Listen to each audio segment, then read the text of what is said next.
Hudson Raider football is brought to you by Lancer Auto Care in St. Paul and by the Hudson Benchwarmers Club.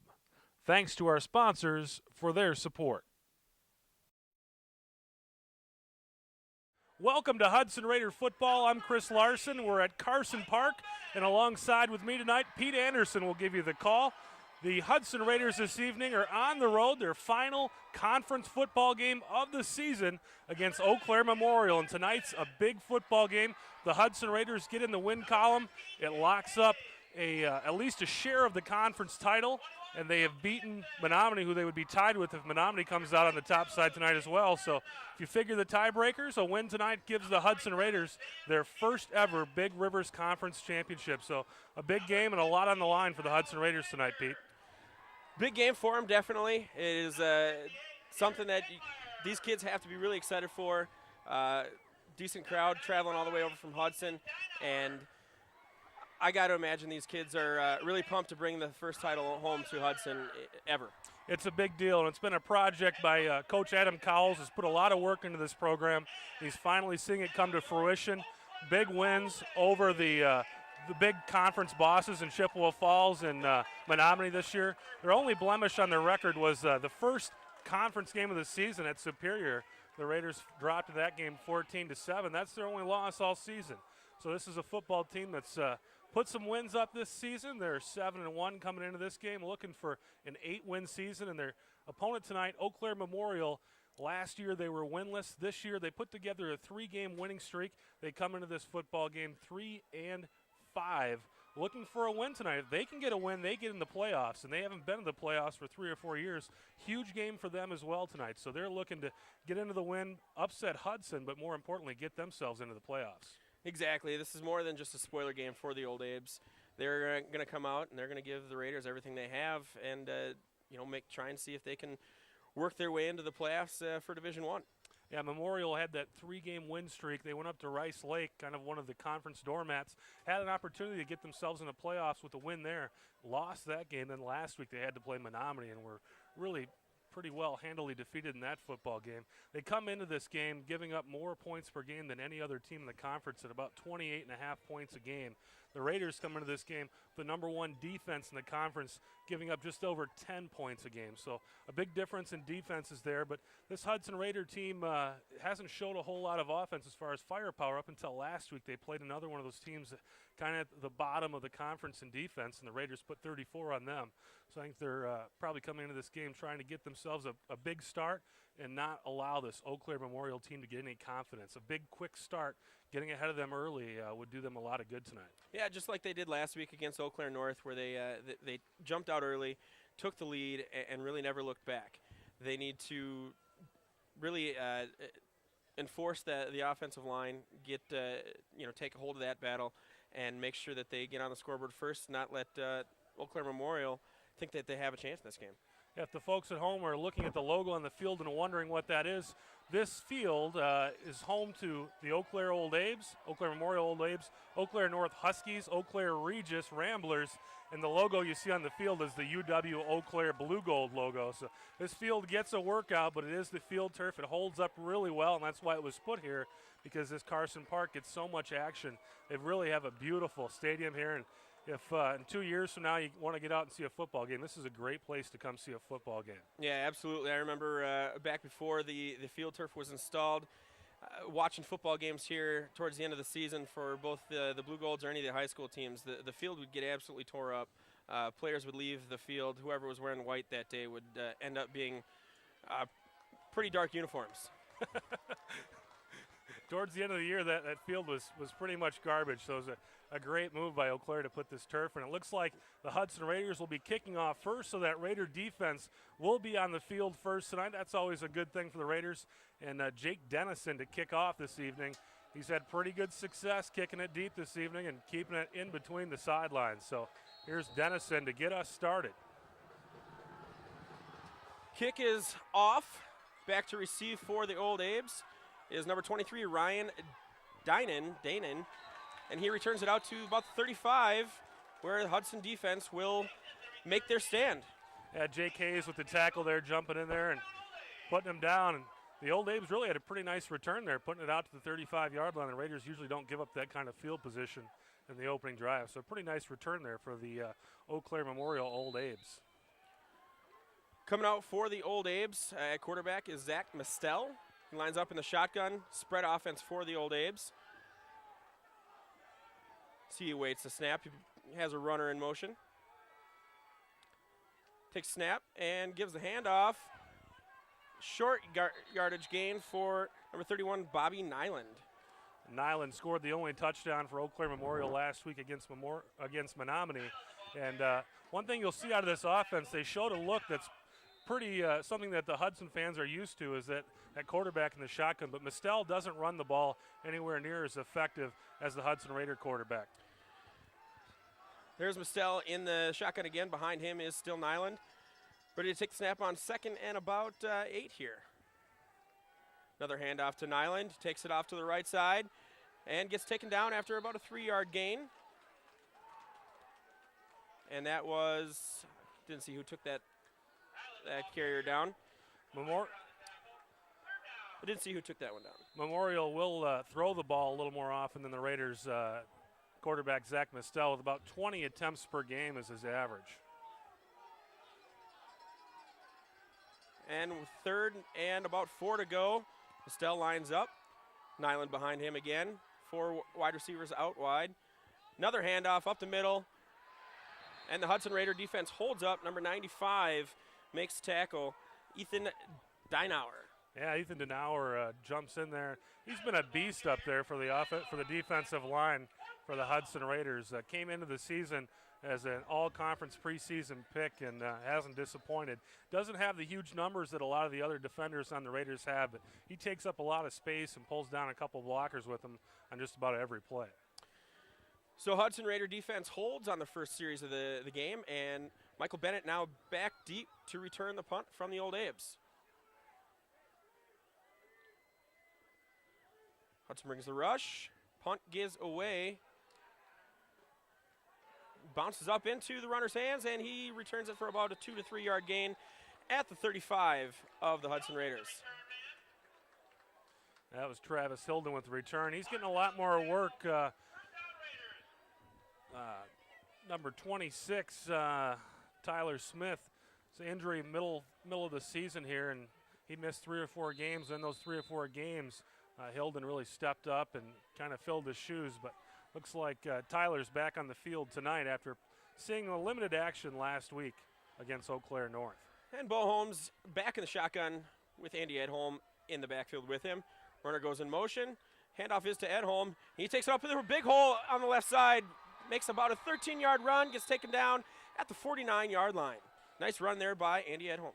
Yeah, it looks like the Raiders are kind of going back to the same thing they had last week going against Eau Claire North. A nice, healthy dose of Andy Edholm. He had a huge game last week, 108 yards and 1 touchdown against Eau Claire North. He looked really good last week.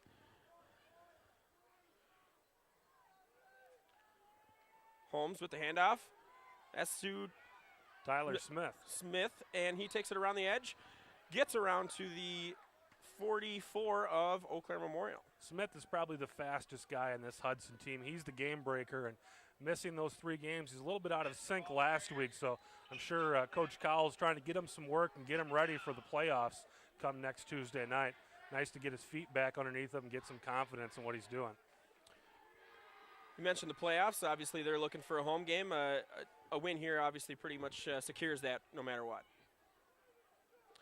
Holmes with the and puts it on the turf, recovers it, and gets back to the line of scrimmage. That was a real fortunate bounce there. The ball hit the turf and really bounced right back up into Edholm's hands. That could have been a little bit of a disaster there, giving up a fumble here at midfield. But looks like we've got a Raider down on the field here, and the training staff's going to come out and attend to him. But you mentioned a little bit a few minutes ago, Pete, playoffs coming up next Tuesday night. I've taken a look at some of the possible teams that the Raiders could end up playing, and one of the teams that just keeps sticking out at me and pointing to me and saying this is probably the opponent is Wausau West. They're a team coming into this week. They were 2-3 in the Wisconsin Valley Conference. They actually do pick up a win tonight because of a forfeit. They were scheduled to play Rhinelander. Rhinelander is leaving the conference, and they were forced to forfeit all of their games this season. So Wausau West will be playoff eligible. And the way that the WIAA usually puts things together, my guess is Wausau West. By the time this show airs, we will know. But for sure the game will be Tuesday night. And if the Raiders win tonight, for sure show up at Newton Field, because the game will be a home game if the Raiders are able to get a win tonight. And they may still get a home game if they don't come on top here. Nathan Eby was the injured player. Looks to be favoring his right leg, but we're ready to resume play. Holmes in the shotgun, and the clock has started. Here he goes waiting for the snap, and looks like an Old Abe's player jumped off sides there. Yeah, it's one of those things that's really kind of kicked the Raiders all season long, is penalties like that. But over the last couple weeks, they've kind of been against the other team, and the Raiders have cleaned that up a little bit. They don't commit as many penalties as they were earlier in the year, and it's right there. It pays off with a first down the easy way. Yeah, that really kind of covers up that possible deal breaker and that fumbled exchange from Holmes to at home, and now they get the first down, and they're marching into Old Abe's territory. Holmes with the handoff, number 24. It looks like that's number Travis Hilden. That's Travis Hilden. Yep, he takes it and gets about a yard gain there on the left side. Yeah, great penetration on the right side of the defensive line for the Eau Claire Memorial Old Abe's. They've given up a ton of yards this year, but they're still playing, and they have something to play for tonight for the first time in a couple years. They actually have an opportunity to get in the playoffs, and when you have that opportunity in front of you, you're not just going to give up and lay down for a football team that comes in favored. 2nd and 9 for the Raiders. Holmes looks to be barking out some orders to his receivers. Handoff. Nope. Keeps it himself, and he takes it on the left side. He's got field. Gets the first down. Gets taken down inside the 20 of the Old Abe's. Nice run there by Bo Holmes. And that was one of the things, again, that we saw a lot of last week, was Holmes faking the handoff to Edholm and going around the other way for big yardage. Broke a couple of them last week against Eau Claire North. Once he scored 2 touchdowns, but was only given credit for 1 touchdown due to a whistle that wasn't supposed to be there. But that was a play run with a lot of effectiveness by the Hudson Raiders last week. So now they have it inside the red zone, the Raiders do, and they're looking at first down. And the snap goes to, and they hand it off to Edholm. He goes up the middle. That was actually Bo Holmes. Yeah, Bo Holmes kept that one. That's quite a fake. Fooled me twice in a row. Guy just lost that one. But hey, don't worry about it. I think I said effectiveness. I'm not sure if that's a word. So we both kind of get a mulligan right there on that play. Good deal. There is a penalty on the play against the Raiders, and that ball will be coming back. Looks like about 5 yards. So, I believe that's an illegal shift. They must have had 2 guys in motion at the same time, and that's not allowed. That is against the rules, Chris. So the Raiders now line up 1st and 15, just outside the 20-yard line. Holmes takes the snap. This time he does hand it off to Edholm, and he is stuffed behind the line. There for the tackle, number 56 of the Old Abe's. That's Chuck Ayers. That's one of those tough things about a penalty. You get a tackle basically for no gain there, and instead of having a 3rd and 10, which is somewhat manageable, now we've got a 3rd and it's like 2nd 16. That must have been on first down, but that was first still a little more difficult to convert 16 yards out than it is from 10. Yeah, there's not a whole lot of plays in the playbook that you drop at the beginning of the year for 2nd and 15 or 3rd and 15.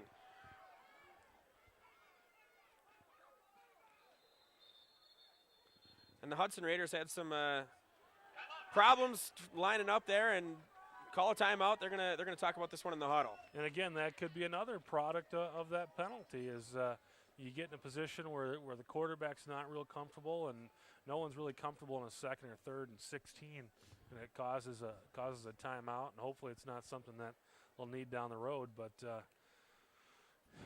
not to say anybody's going to play perfect football, but a penalty in this red zone situation certainly takes you out of the red zone and takes you out of a situation where you have a good chance to put some points on the board here.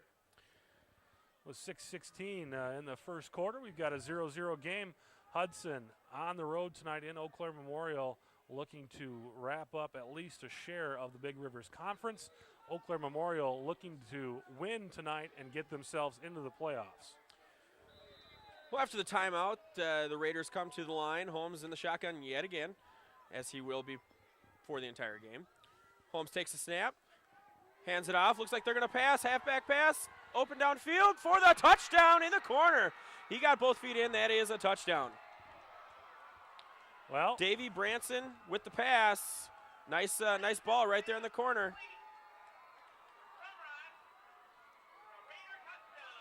Branson to Crumry, and that's kind of one of those combinations we saw early in the year, a little bit of a wildcat formation. Branson played a quarterback position for 3 games when Holmes was injured this season, and threw just a beautiful ball right into the arms of Crumry to put the Hudson Raiders up.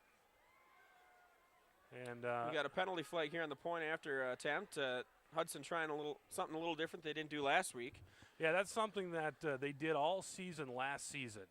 And this season we saw it in the first game and really didn't see much of it the rest of the season. And there they run it. And apparently the official hadn't seen it either, because he called a penalty, and it looks like the umpire is going to call that penalty off. No, it was against Eau Claire Memorial, actually.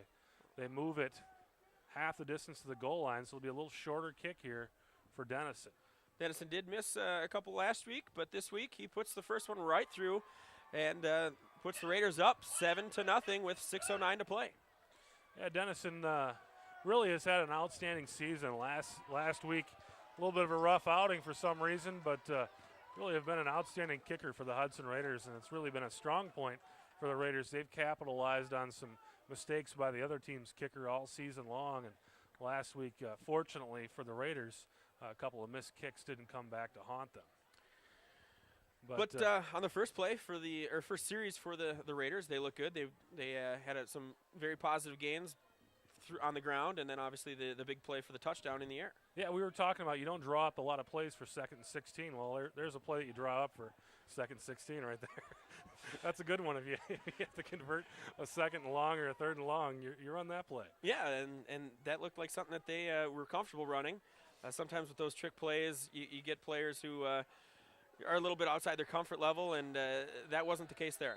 Yeah, the Raiders have 2 quarterbacks, really, and when Branson's on the field, you've got 2 quarterbacks on the field. Denison's kick taken at about the 8-yard line, brought out to the left side and tackled down at the 26-yard line of the Old Abes. Tackled by Michael Bennett. Very good form tackle on that play. And the Eau Claire Old Abes have really looked pretty solid on their kickoff returns. They run with aggression and run with confidence, but the Hudson Raider defense and special teams, by far the best tackling unit that I've seen all season. Yeah, Degnan looks like he's got some good return skills. Has some good vision, seeing the holes and seeing the open field. Mistel back in the shotgun. Passes on first down. Looks over to the right side in the flats, and he's brought down very quickly by number 21, Luke Hansen, on the tackle. A gain of about 4. That's Cal Herzog with the catch for Eau Claire Memorial, and he's their top receiver. That was a guy that Memorial really wants to get in the game. They think that they can take advantage of Herzog's speed, but as you see there, the Hudson Raider defensive backfield able to match the speed with just about anybody in this conference. Still back to pass. Got a receiver in motion, and he flips it back to his receiver. Fumbles in the backfield. Hudson, looks like they jumped on. Nope, it is an Old Abe's ball. Big loss on the play.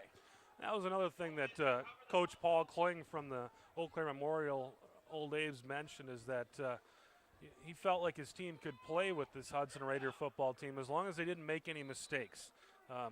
Unfortunately for them, they did make a mistake there, but they did clean it up and were able to prevent that from being a huge mistake by recovering the ball. But they now have a 2nd down and 15. Yeah, that pitch went to Clint Larson, no relation to you, and he fumbled it. And now they are actually 3rd and 15. 3rd and 15. The guy in the field doesn't Mistel, have it right. It gets pressured and throws the ball away. Yeah, he had some heat in his face. Yeah, a face full of Ryan Weiler right there. Weiler coming in there and putting the heat on Mistel. Mistel had really nothing to do with that ball but to get rid of it. I'm not sure what happened there, but there was some sort of breakdown in the blocking for the Eau Claire Memorial Old Abe's there. And Raiders able to take advantage. It'll be 4th down and 15 from the Old Abe 22-yard line. They'll have to punt it away here. So we've got Bennett back to return, as well as Smersna. And the punt gets away. Nearly blocked there. Bennett, fair catch called for, and he brings it down at the 44-yard line of the Old Apes. Yeah. Good field position to start for the Old Apes. Both those guys had just enormous games last week. Michael Bennett with 3 interceptions on Brett Bodenberg of Eau Claire North, and Tyler Smersna 8 tackles, an interception, and a fumble recovery.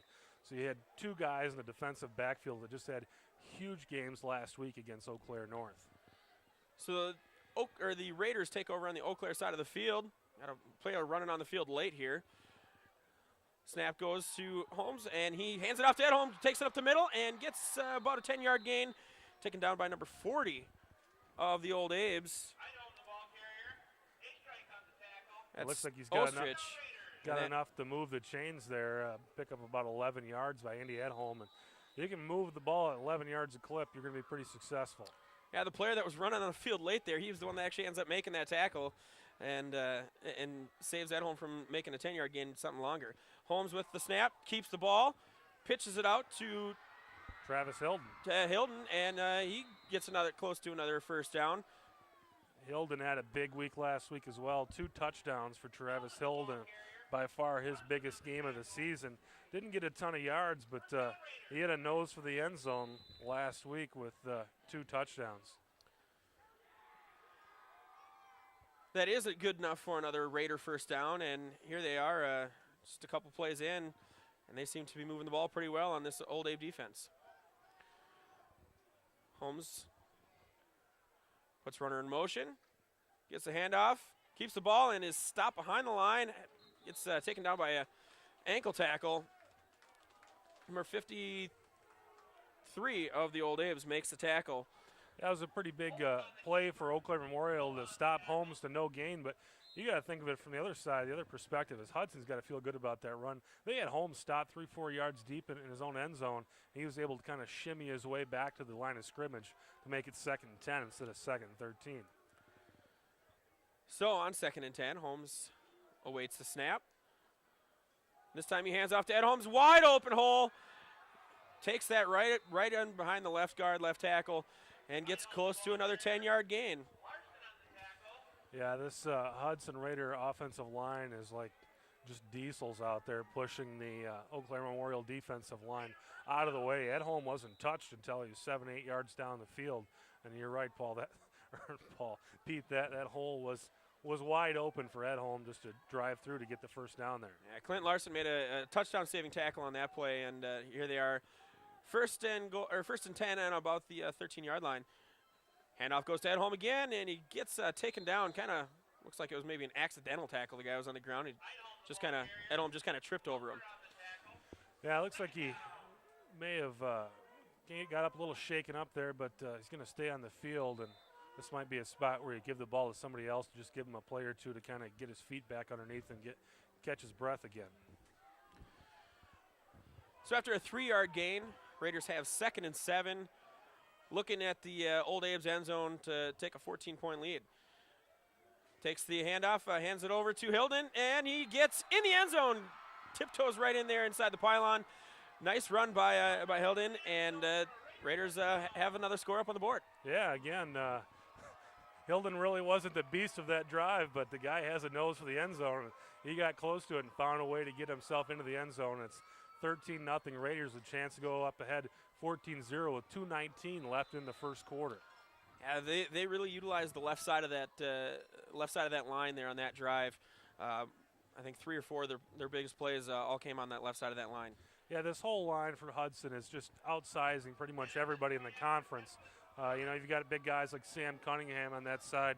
Sam's getting looks from some D1 schools, some D2 schools. So the guy can play football, and a lot of people really believe he's the #1 prospect in this conference. So when you've got a guy like that on that line, and that's a tradition here at Hudson, and they just graduated 2 guys from the University of Wisconsin. Keith Urbick from the 05 team, and 04 team was Eric Vandenhoevel. Urbick's playing for the Pittsburgh Steelers right now. So this Hudson Raider team does have a history of putting together some offensive linemen. Well, Dennison did put the point after through the upright, so it's a 14-point lead. And now he is lining up to kick the ball deep back to the Old Abes. We've got Larson back to receive along with Dignan. And Dennison's kick goes to Dignan once again. Takes it at about the 17-yard line. Cuts it back across the field and gets taken down with a nice tackle there at about the 24-yard line. Kyle Schmidt there with the nice special teams play. He's pretty much a special teams ace. You don't see him a lot on the field there for defense, but really nice tackle kind of coming out of nowhere and taking Dignan down. So Old Abes take over on their 23-yard line, looking to answer at least one of these Raider touchdowns to make sure that this game doesn't get out of control here. Yeah, so far this game's going as requested for the Hudson Raiders.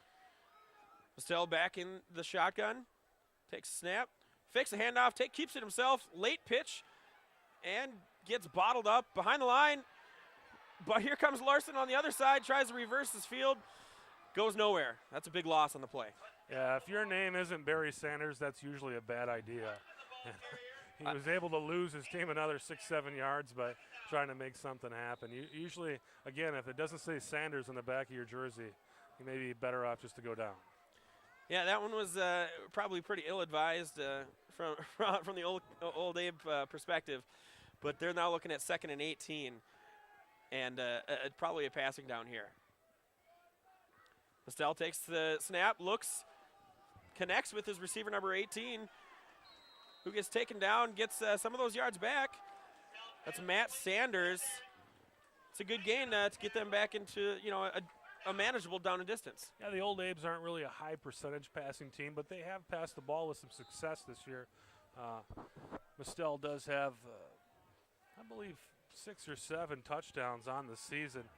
Mistel with 5 touchdowns on the season, along with 8 interceptions. So they're not a high percentage passing team, but they can do it. They throw for over 100 yards a game. So about a 10-yard gain, and now they're lining up at 3rd and 7. Mistel takes the snap, passes to the right. It's to Larson. That pass is incomplete, a little low, and looks like it's going to bring up another 4th down opportunity and bring the punt team back on.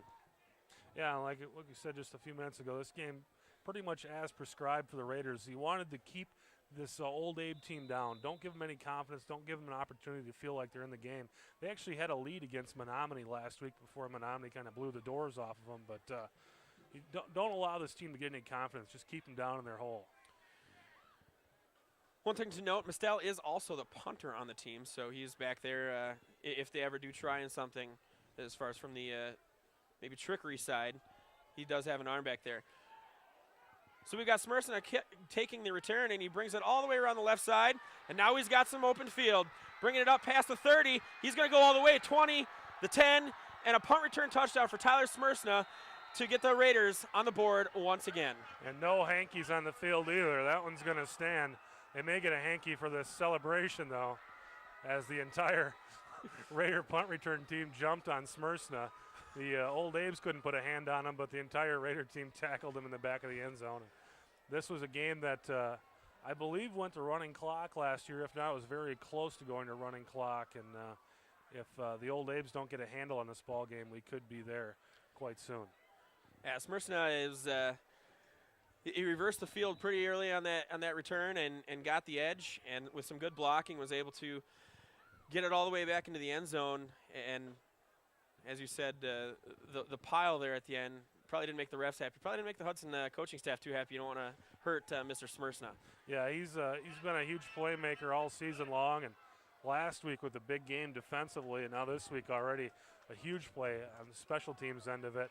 Takes a game that was 14-0 and maybe still kind of within the reach of Eau Claire Memorial, and really at 21-0, unless there's a huge collapse here that's going to make it difficult for Eau Claire Memorial to get back into this football game.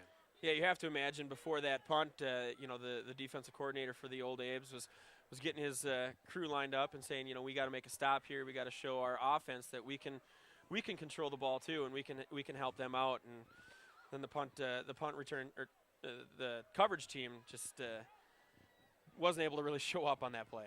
Yeah, so far it's been touchdown, touchdown, punt return, touchdown for the 3 possessions for the Hudson Raiders tonight. So things seem to be going very well. I'm not sure if this Eau Claire Old Abe team has really even put a first down on the board yet. So things are going great on both sides of the ball for this Hudson Raider football team. Dennison lines up to kick and kicks it straight down the middle of the field. This time we're going to see Larson with the return. He takes it straight up the middle, gets to the 25 before he was met by a couple of tacklers, taken down at the 29-yard line. There on the tackle, number 23, Congdon, Mike Congdon. I went to high school with a guy named Mike Congdon. I don't think it's the same guy. That would be weird. I'm not saying you're old or anything like that, but if he was still playing high school football, that would be far older than the Mike Congdon on the field. I would have to agree with that statement. So the Old Abe's come back out, 1st and 10 on the 29-yard line. Mistel with Nyland behind him, and looking to get something going. They've got 3 receivers spread out to the left side, 1 on the right. He takes a snap, back to pass, looks to the right side, pumps, holds onto the ball, and that is complete. Almost all the way to the first down, completes that to Cal Herzog, and I have a feeling now if this score is gonna keep happening for the Hudson Raiders, we're gonna see a lot of Mistel to Herzog connections through the rest of the game. Yeah, but unfortunately for the Abes, this one's coming back. I believe we've got a holding penalty against Eau Claire Memorial, so much for the opportunity to get a first down here. They're gonna get backed up another 10 yards, and it'll be first down and about 20 instead of second down and about 1.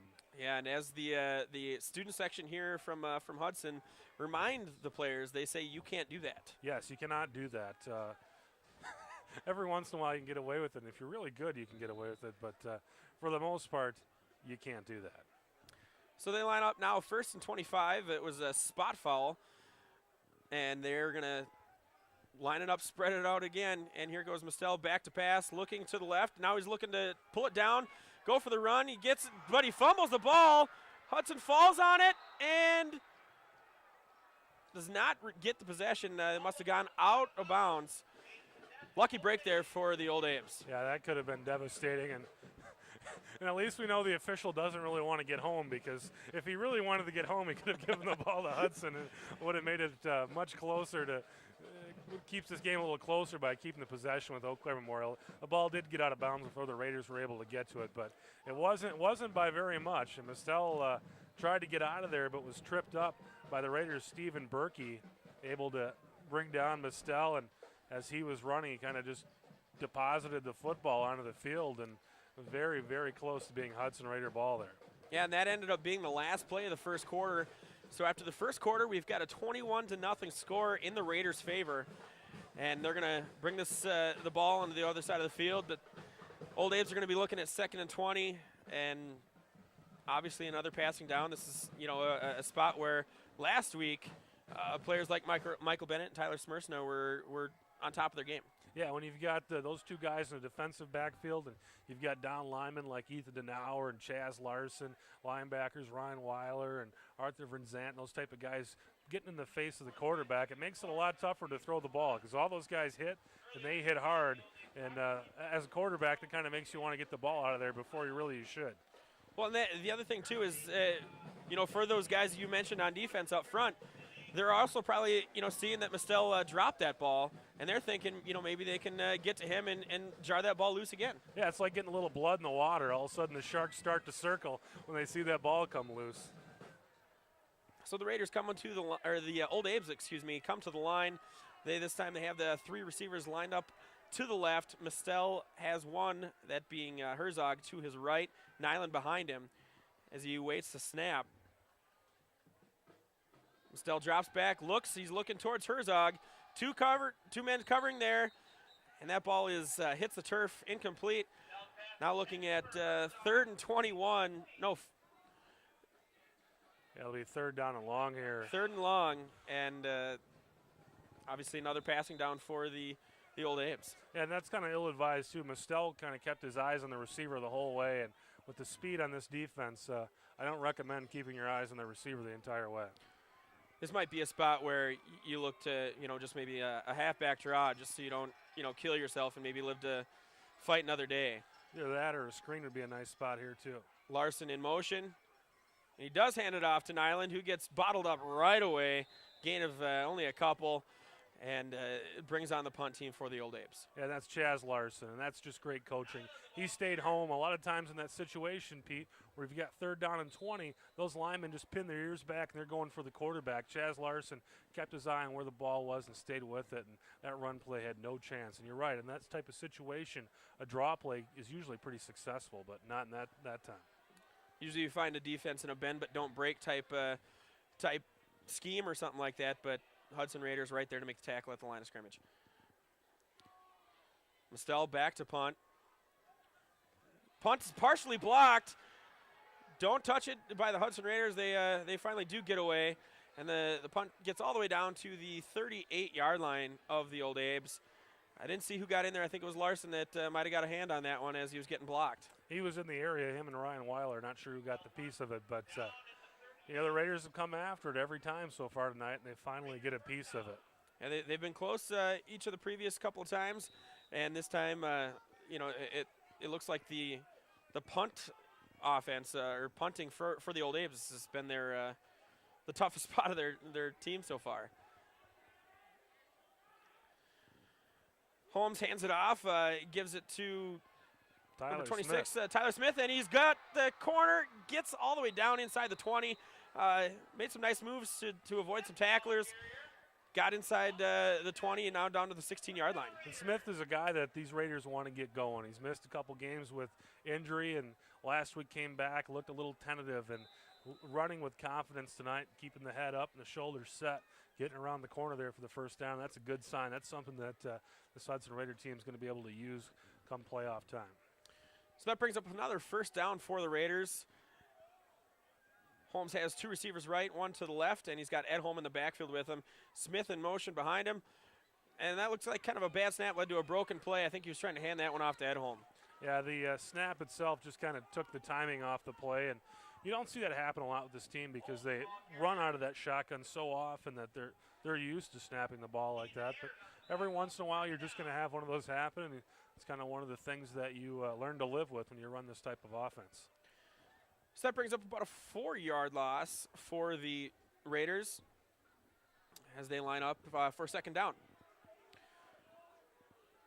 Holmes with man in motion, hands it off to, is that Hilden? That's Hilden. Hilden gets to the 20, gets back to the original line of scrimmage, or just short of it. And that'll bring up 3rd down and long as they look at try and maybe punch one in yet again. Yeah, from 3rd and 13 right now at about the 17-yard line. I got to think the Raiders need to get to about the 13 before they feel comfortable kicking a field goal. So they may be just looking at 4-down territory from this point here. Which definitely opens up the playbook. I mean, if you are in 4-down territory, you don't necessarily need to get all of it back here. I look for a Bo Holmes keeper here. So Holmes lines up with 2 receivers left, 1 to the right. Smith in motion, keeps it, and gets bottled up in the backfield, but escapes and still loses about a yard, and that'll bring up 4th down. Yeah, obviously the Abe's kind of aided by that bad snap, but it does look like they kind of buckled down a little bit on this drive. And pretty nice series here for the Eau Claire Memorial Old Abe defense. And nice play by it's Alistair Keys to get into the backfield, and he didn't actually end up being the one to make the tackle, but he was the one that kept Holmes in the backfield before getting his legs underneath him. Yeah, we'll still give him an attaboy here tonight. Attaboy. So 4th and about 11, Holmes lines up in the shotgun. He's got 4 receivers on the field, looks to pass, got pressure on him, he steps up in the pocket, and he's got room. Gets tackled, nice open field tackle by Mr. Clint Larson. And that's going to turn over the ball to the Old Abe's. Yeah, very nice 4 downs there by the Eau Claire Memorial defense. Able to keep the Raiders out of the end zone. They started the possession on a 38-yard line, come away with no points, and that's the first time all night that the the Raiders come away from a possession with no points here. But really the spot they were in, they had to go for it on 4th down. They were out of Dennison's range and still had a pretty good effort there by Holmes. I think he was looking to pass, but that Memorial Old Abe defense put on a blitz there and put some pressure on him, made him have to do something he didn't really want to do. So that gives a first down for the Old Abes at their own 13-yard line. Mistel lines up. He's got receiver in motion.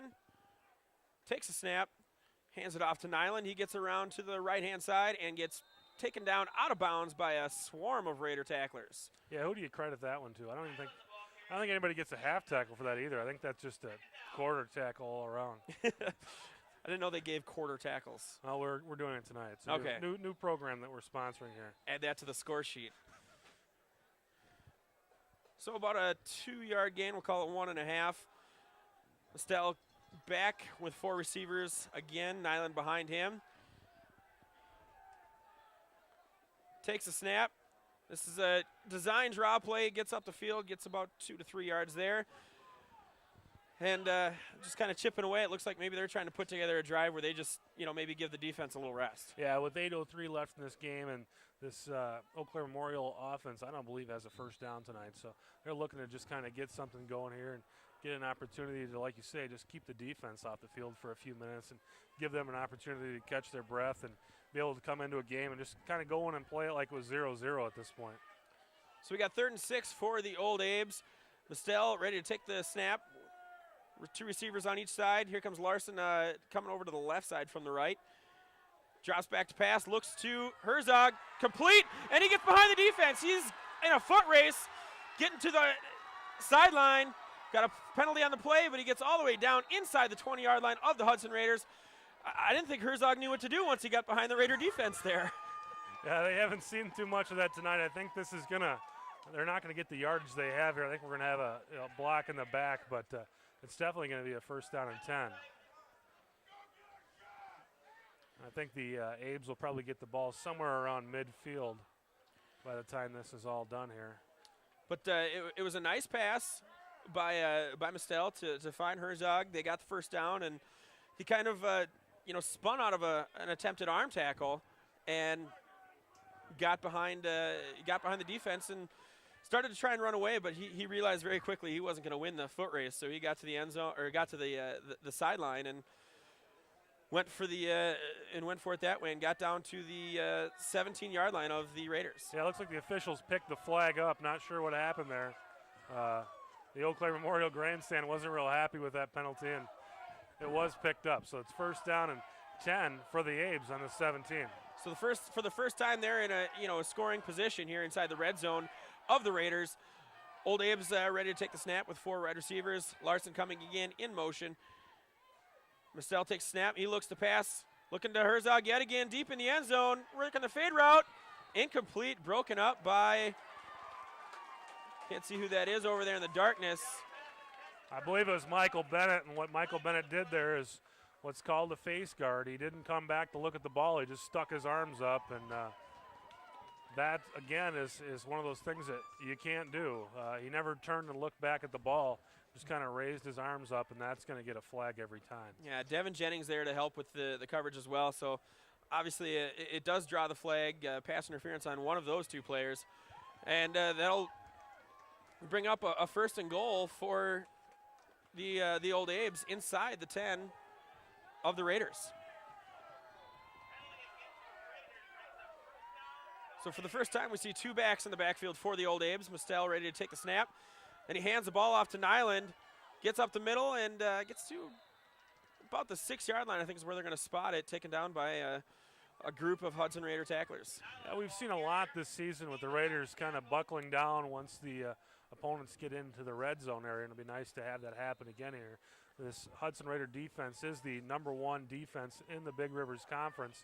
But every once in a while, you are going to give up a play or 2, and that's what happened right there. Mistel getting an open receiver downfield, and then later on with that pass interference play in the end zone, it has the Old Abes knocking on the door here. Yeah, last week the Raiders did give up 2 red zone touchdowns, but they also did get 1 red zone turnover, a pick pass by Michael Bennett. So Mistel and a flag on the play before we could even get the snap. It looks like a delay of game penalty against the Old Abes. Yeah, on the defensive backfield is where that flag came in. And that's just not being aware of that. That official will give a signal when there's just 5 seconds left in the play clock. And apparently either the Old Apes just weren't ready to snap the ball or Mistel just didn't see it. Didn't see it. I know last week being down on the field for the game, the umpire would call that out to the players, and he would yell out so that everybody knew that 5 seconds was left on the play clock. So Mistel lines back up at the 11-yard line, 11 to go to get to the goal line. Takes a snap, looks to pass. He's looking to Herzog yet again. Nope, that's not Herzog. Incomplete pass, just out of the reach of the receiver, and that'll bring up 3rd down. So the Raiders here two plays away from an opportunity of keeping the Abes out of the end zone, because there's a good chance Memorial's going to go ahead and go for this on 4th down, all depending on what happens here on 3rd down. But the Raiders with a couple nice plays there on 1st and 2nd down defensively. Yeah, with the Old Abe defensive unit out there, and I don't think a field goal really does them any justice. So Matt Sanders was the intended receiver on the last play. So they got 4 wide receivers here on this play on 3rd and 11. Looking to the end zone again. That's Herzog in the back of the end zone. And he makes the catch, but it was out of bounds. The official's right there to make that call. And his foot, he made the catch, but his foot came down on the white. Yeah, nice coverage there by Luke Hansen. Kind of on the spot and with the receiver the whole time. He was not going to allow anybody to come down with that ball inbounds. And the Old Abes send the field goal team onto the field just to kind of erase the shutout. And this is one of those things that maybe it's just psychological more than strategic. So they line up for looks like about an 19-yard field goal. And it's up, and it is good. Kicker number 6 is Taylor McGinnis making that kick, and he puts the Old Abes on the board with 3 points. Yeah, not sure, Pete, but McGinnis is a name that kind of well known among these Old Abes. Pat McGinnis is one of the former head coaches of this Old Abe program. Not sure if he's a son or not. I guess the research department failed on that respect tonight, but I'm guessing those two guys are related, because McGinnis did step away from the coaching duties, probably just to be able to enjoy watching his son play some football. Yeah, I mean, sometimes you get the coaches that, you know, they get into it so they can coach their kids, but, you know, sometimes you want the enjoyment of being able to sit in the stands and cheer like a normal parent. Yeah, it's nice to be able to cheer, and it's also a tough thing to coach your kids, because then everybody on the field's always wanting to know, was that something done as a coach or was that something done as a dad? So difficult position to be in, coaching your son. Yeah, it always kind of ends up being one or two ways, where you're either maybe going too soft on your kid and giving them the opportunities, or maybe being a little bit too hard on them and putting too much pressure on them as well. It seems to me the latter is the one that usually happens, but the what people perceive is usually the former. Correct. So McGinnis lines up the ball at the 40. Back to receive is Smersna and Michael Bennett. McGinnis lining up his kick. He gets way back there for his run-up. That's called a wind-up right there. And he starts his approach and kicks it. It's a low something on the ground. Picked up at about the 35-yard line, returned for about a 2-yard gain. Ball carrier on that one ended up being number 27, Sam Stevens, who kind of fumbled that one, but got it back in, got a couple of yards out of that. Yeah, he probably didn't see himself fielding that, but you know, the Abes, they only average about 12 points a game. They don't get an opportunity to kick off a lot, so when you don't get to kick off a lot, you kind of got to make a show out of it. Yeah, I'm not sure if that was something that you know, they intend to do with the low kick and stay away from Bennett and Smersna, or they were really trying to you know, kick it deep, and they just couldn't. Holmes with the keeper comes around the left side, gains about 6 on the play, and pulls up a nice second down, actually about 5 on the play, second down and 5. I'm guessing Eau Claire North and Eau Claire Memorial exchanged tapes, because that's a play that the Raiders tore off for some big yards last week, and Memorial has kind of stayed home. They gave up 6 yards there, but they haven't given up a really big play on that play yet. So Holmes has Smith in motion, hands it off to Edholm. Gets a couple yards, breaks his first tackle, but doesn't get much farther. Gets it down to about the 48. No, I'm sorry, 43 of the Old Abes, and that brings up about a 3rd and 3. That looks like perhaps Eau Claire Memorial is kind of torquing up the defense here a little bit. They had a couple pretty decent series here against this Hudson Raider offensive unit. Yeah, so if they pull up a stop here, they could be forcing the first Hudson punt of the evening. Holmes and company trying to prevent that from happening. Holmes hands it off to Smith. He gets up the middle. He's stopped by his own lineman, which probably prevented him from getting the first down. Kind of depends on the spot here if they get the first down. That's going to be pretty close, and at that point where the ball is marked and they get a first down. Yeah. I could see Coach Cowles going for it there at that point, but it is a first down, and the Raiders keep the chains moving and keep this drive on the move. Yeah, Smith ran into his own lineman there, Jesse Benoit, who prevented probably another 2 to 3 yards for Smith there. But either way, it's a first down for the Raiders and no harm done. Yeah, I think that play was probably supposed to go all the way around to the outside, and the Old Abes sealed it off. So Holmes has a fresh set of downs, and he takes the snap, pitches it to Hilden, gets around the edge, gets taken down behind the line of scrimmage. Nice tackle there by number 5. Mark Munger to keep him from getting loose. Yeah, the Abes have really kind of started to protect those flat areas and not allowing the Raiders to get around the edge. They did it on that 3rd down play, and again here on 1st down and 10. They seal off the edge and force the Raiders to a 4-yard loss on 1st down and 10. So we've got 2nd and 14, 3:30 with the clock running in the 2nd quarter. Hudson Raiders up 21-3. So Holmes gets a 2nd down lined up. Smith goes in motion to the backfield. Handoff goes to him. He looks upfield. He gets nowhere. This Old Abe defense has really ramped up their run defense.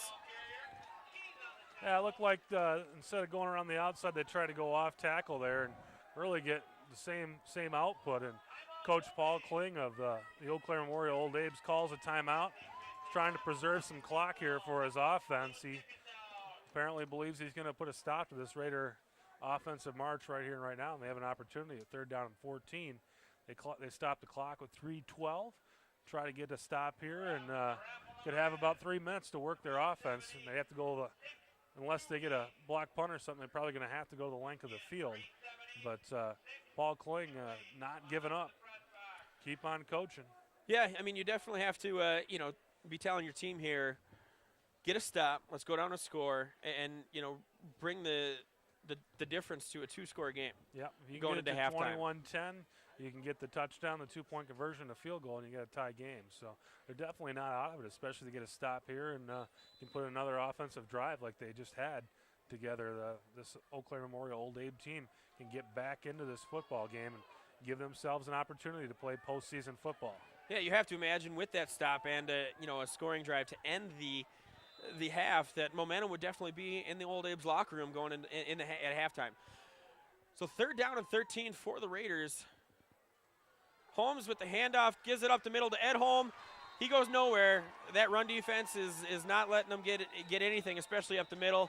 They gain about a yard. It brings up 4th down for the Raiders. Yeah, Kling calls another timeout. Doesn't allow the Raiders to run any clock here. So the Raiders will have to punt away with 3 minutes and 5 seconds left in this first half, holding on to a 21-3 lead. They opened the game with 3 straight touchdowns on 3 possessions, and now 2 possessions in a row here. The Eau Claire Memorial Old Abe defense puts a stop to the Raider drive without any points. So the Old Abes will have 1 timeout and 3 minutes and 5 seconds remaining to get into the end zone before the end of the half. And if it all kind of comes down to momentum here. If they can keep this going and keep their wits about them and play inside their game, that's a positive that they can take into the locker room and something that they can build on. Yeah, Memorial throws the ball about 20 times a game, so they're comfortable throwing the football. Again, they don't throw it with a whole lot of precision. They're completing about 40% of their passes, but they're comfortable throwing the football, and it seemed to me like that kind of supercharged that drive that they just had was passing the ball. And you kind of hear that in the crowd a lot when a run game is getting stifled. Throw the ball, throw the ball. Well, that time they did, and it was successful for the Abes. They were able to move the ball down the field for the only time all night tonight. So I'm guessing you're going to see some passing here on this final drive with be under 3 minutes to go when they get the ball. All right, so back to punt for the Raiders. Not sure who that is. Usually Michael Bennett, and that's who it is. It is Bennett, and he gets the punt off, kind of rolls to his right. It's Dignan back for the Old Abes, and has to just fall on it after he tries to field the punt above his head. That's a no-no when you're fielding punts. Yeah, that was not what the Abes were looking for there. He just kind of mistimed it, and he ended up jumping. He made a great play. It looked kind of silly, but he was able to stop that ball from bouncing down inside the 20. It was a really nice play. It wasn't a pretty play, but he did make a nice recovery because he completely mistimed that punt. Yeah, so they start their drive here with just under 3 minutes, 2:59 to play in the first half on the 21-yard line, 1st and 10 to go. And you have to imagine that Zach Mistel is going to be looking to Cal Herzog quite a bit on this drive, use his size. He's, taller than 6'4", and there's not really anybody on the Raider defense that can match up with that height. Yeah, the Abes used 2 of their timeouts stopping the clock there in the Hudson possession. So they're not going to be looking to dilly-dally with the football here. So Mistel has 4 receivers lined up. Larson comes across. It comes from right to left. Rolls out. Mistel rolls out, passes downfield, looks to Larson, makes a great catch. Jumping, kind of falling to the ground, but he holds onto the ball, stays inbound, so the clock will keep running. But brings up a short yardage play here, 2nd and about 3. Gain of about 7. It looks like the pass has supercharged this Old Abe offense. You don't want to say supercharged. They only have 3 points on the board, but they are moving the ball much better than they have all game once they went to the pass. One thing to notice is Cal Herzog is not on the field here, so I don't know if he's hurt or what's going on there. But Mistel takes the snap, drops back to pass, got the screen set up to Nyland. He takes it up the middle, and they have a 1st down to the 34-yard line of the Old Abes. That'll stop the clock while they reset the chains. And the Old Abes are getting the crowd into it at least. Yeah, not sure what's going on with Herzog. Word on the street is the flu is kind of going around these Eau Claire schools, but not sure why Herzog isn't on the field right now. So they line up 4 on the field, 4 receivers on the field. Mistel takes the snap, looks to his right, he had a receiver open there in the flats, wouldn't have gained more than probably 2-3 yards. Pass falls incomplete. Matthew Knopp was the intended receiver, couldn't hold on to that pass on the out route. Yeah, Jake Hayes on the coverage, and you're right, if he catches the ball, he's not gaining more than a yard or 2 because Hayes was right there with him. So if they're going to continue to pass the ball, that probably wasn't a terrible play to drop that ball, or the fact that did get dropped, because it does stop the clock and allows them to kind of maybe take a little bit of time to come to the line here. Mistel waiting for the snap, drops back again to pass. Looks downfield. He's got Larson down the seam. Makes the catch. Comes down to the 31-yard line of the Hudson Raiders. Big play, 1st down, and less than 2 minutes to play, about 1:51 on the clock. That's a big play for the Old Abes.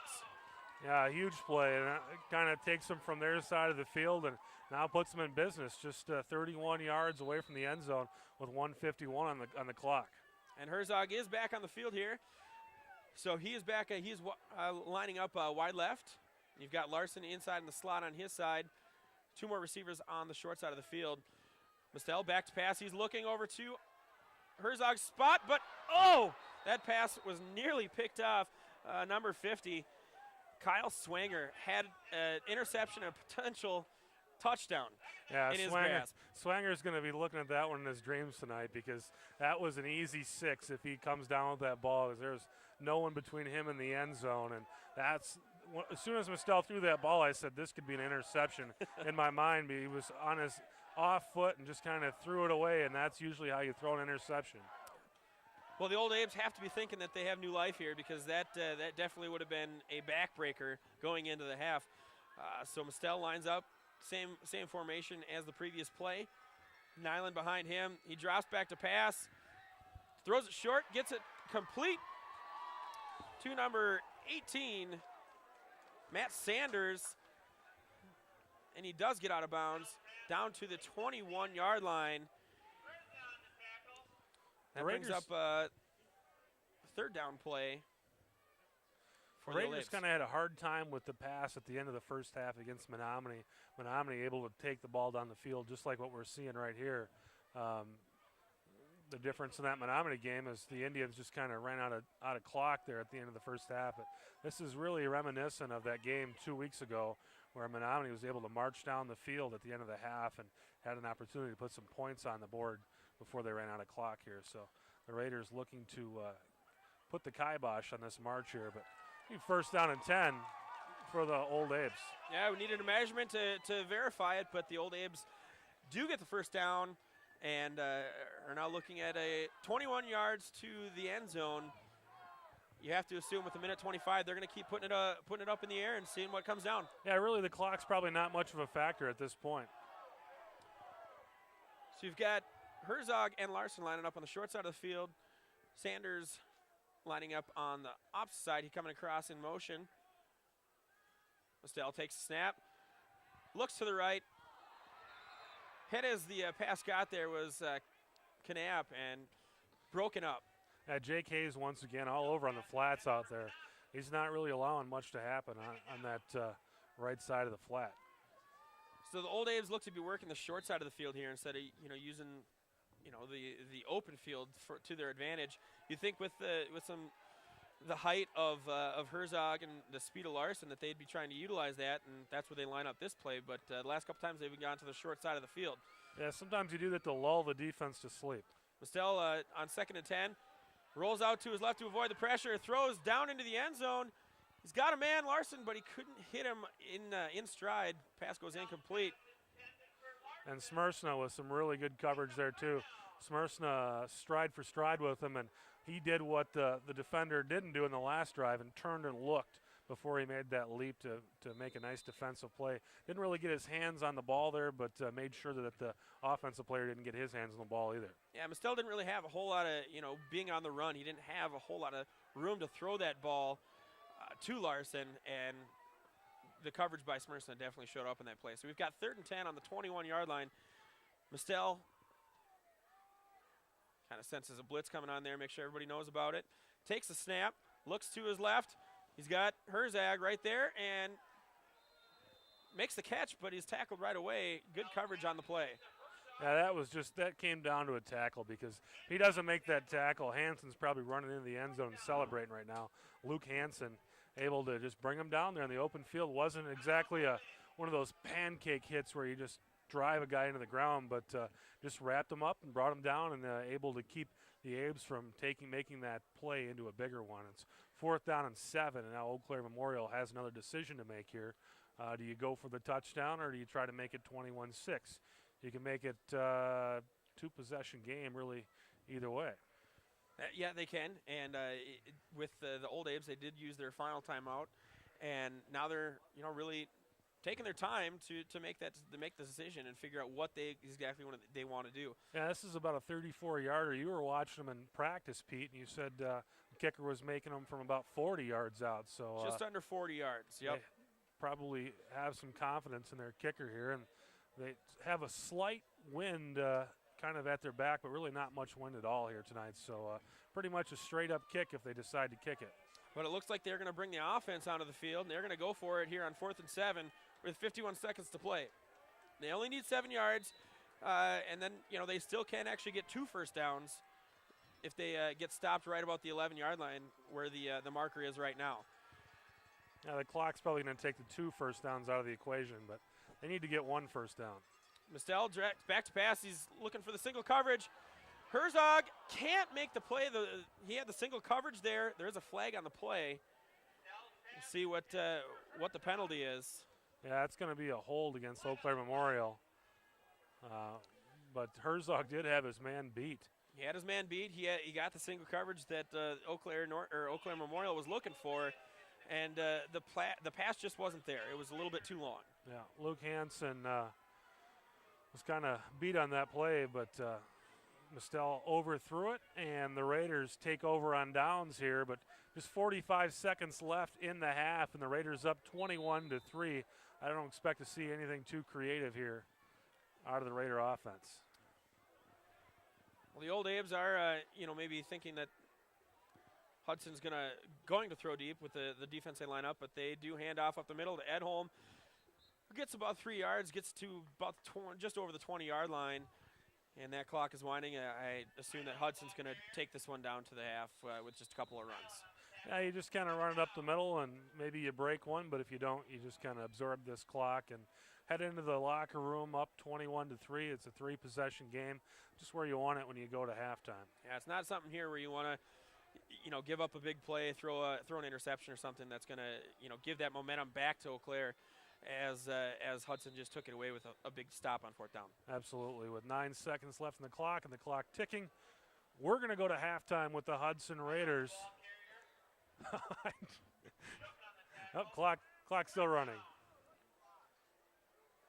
For some reason, the scorekeeper stopped the clock. Now the clock is running. 4, 3, 2, 1. We're going to go to the halftime with the Hudson Raiders up 21-3, and Raiders making this road trip. And last season, Pete, the Raiders were in a similar situation. With the win against Superior at home, they would have locked up probably a home playoff game, and they let that one get away from them. I think Coach Cowles may have let them know this, that they have a great opportunity. I just saw that speech by Herb Brooks. You've got a great opportunity here. Don't let it get away from you. And the Raiders coming out and taking care of business, score 3 touchdowns in the first 3 possessions to go up 21-0. Gave up a big pass play, and Memorial able to put a field goal on the board to make it 21-3 as we go to the half. But the Raiders will get the ball first in the second half, and they have to feel pretty good about what they've done tonight so far. Yeah, definitely the Raiders, with their first couple drives, they had a big pass play themselves, a little bit of a halfback pass, if you want to call it that, from Davey Branson into the end zone, and then they have the punt return touchdown. They have a rushing touchdown. So they've scored, 3 different ways. And if you're a Hudson Raider fan, you're for a Hudson Raider coach, you have to be pretty happy with the performance that they put out there in the first half. Yeah, like you say, scoring every which way you can. That's a sign of a dynamic football team, and that's the way you want to be playing when you're heading into the playoffs. But for now, we go to the halftime with the Hudson Raiders in the lead, 21-3. We'll see you in the second half.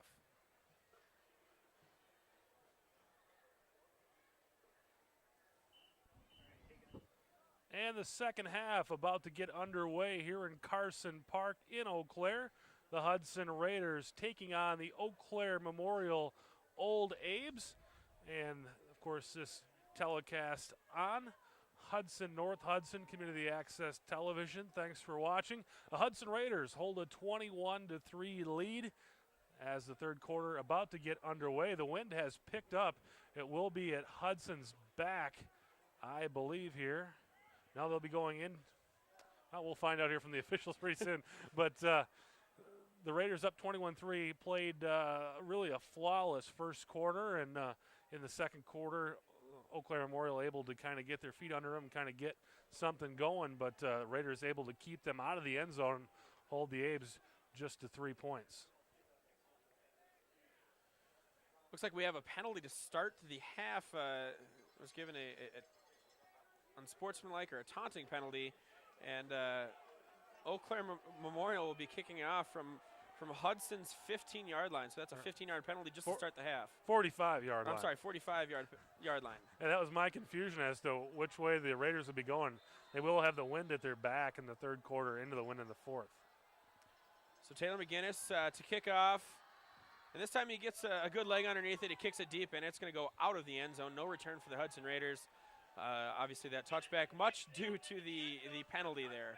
Yeah, not sure what that penalty was. We missed that, but I don't know if the Raiders just didn't get on the field in time or what happened there. But, yeah, the Raiders will start their first possession of the second half from the 20-yard line. And as we said, they really took off in the first part of this game, scored 3 touchdowns in the first 3 possessions. And now the Raiders trying to get back on track here as the third quarter begins. So, yeah, as the quarter begins, Holmes lines up in the shotgun, ready to start the drive.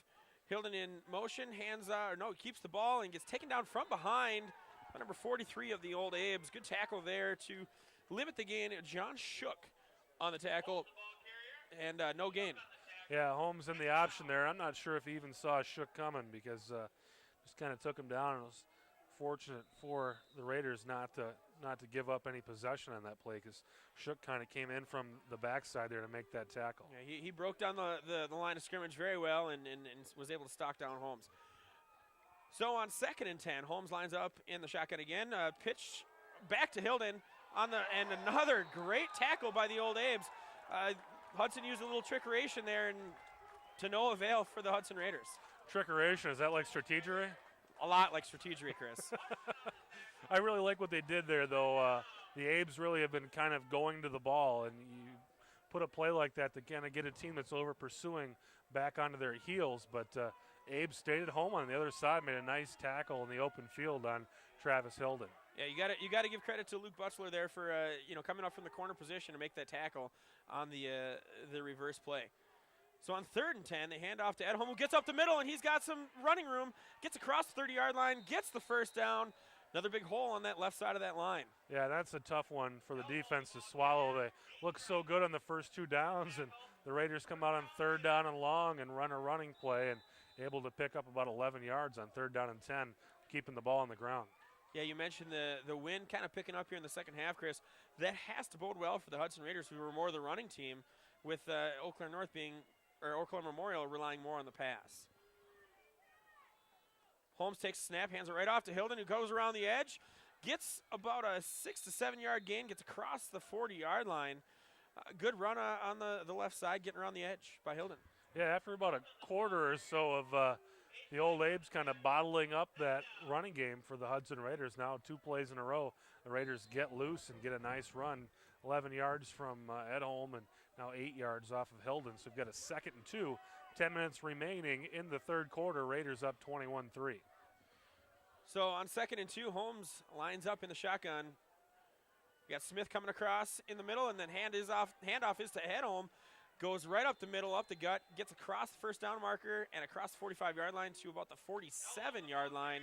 First down for the Raiders. Yeah, the Raiders building some momentum on this drive, and that's something that they need. The last couple drives for the Raiders have fizzled out. And moving the ball well right now and keeping the ball on the ground, keeping that clock moving as they head downfield toward the end zone. So do you think Coach Cowles maybe mentioned something about establishing the running game here in the second half? I think that's something that they'll do, and I don't believe the Raiders passed other than that pass from Branson the entire first half. Holmes takes the snap, and he keeps it, pitches it over to Hilden, who gets around the edge and gets a couple yards, was able to get to the corner and make a decent gain, maybe 2 to 3 yards for the Raiders.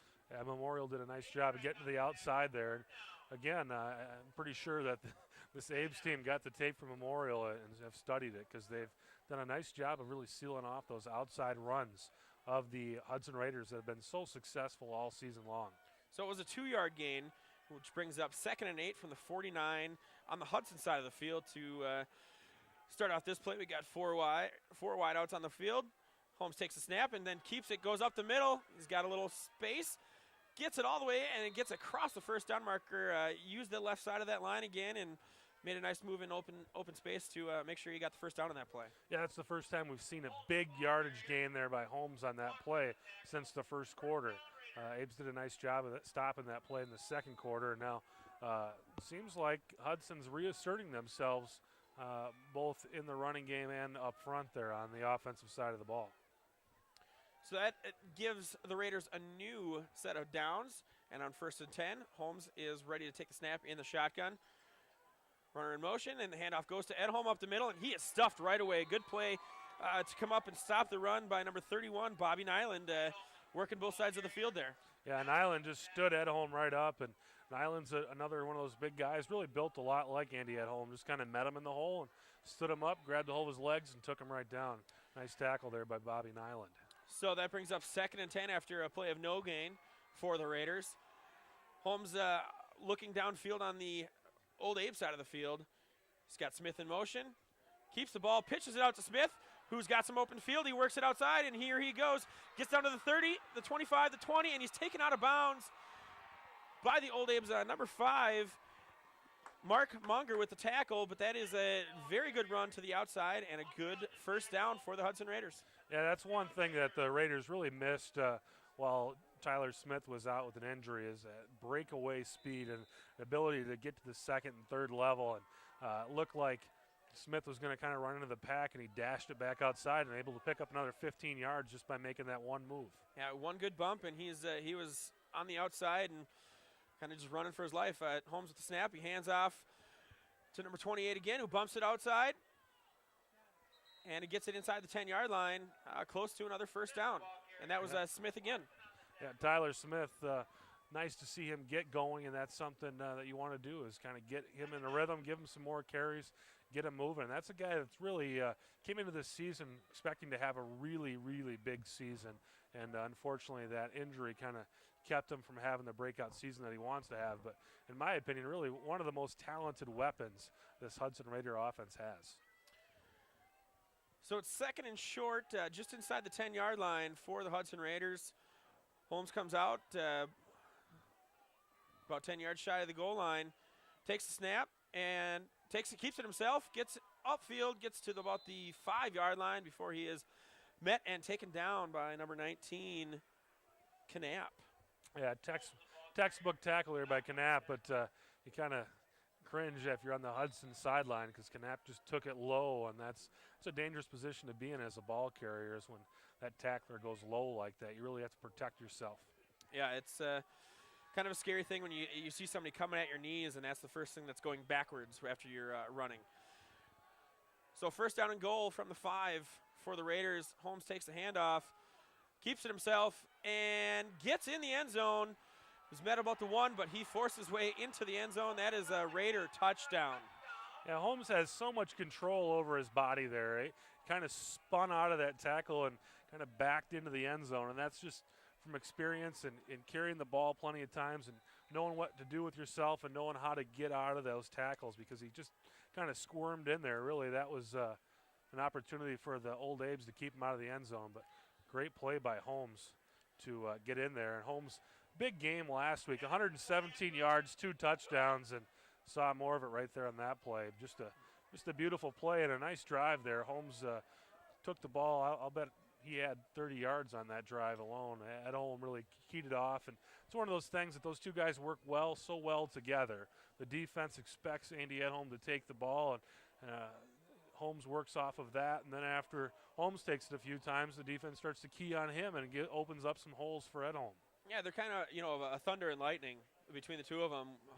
Edholm has the straight ahead running. He's not going to shy away from contact at all.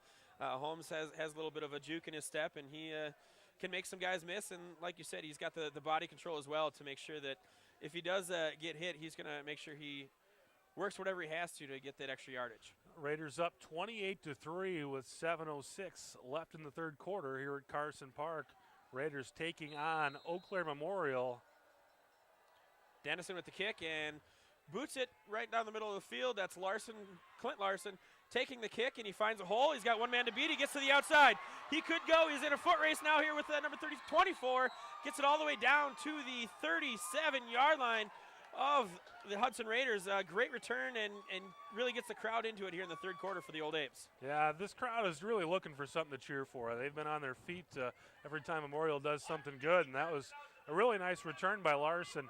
I would say the Old Abe return team looks pretty good tonight. They run with authority and they run with confidence and take the ball all the way down to the Hudson Raider 37-yard line. Yeah, that ended up just being a foot race between Travis Hilden and Clint Larson, and Hilden just had a good angle on him to take him out of bounds. Otherwise, that was going to be 6 for the Old Apes. Very well could have been.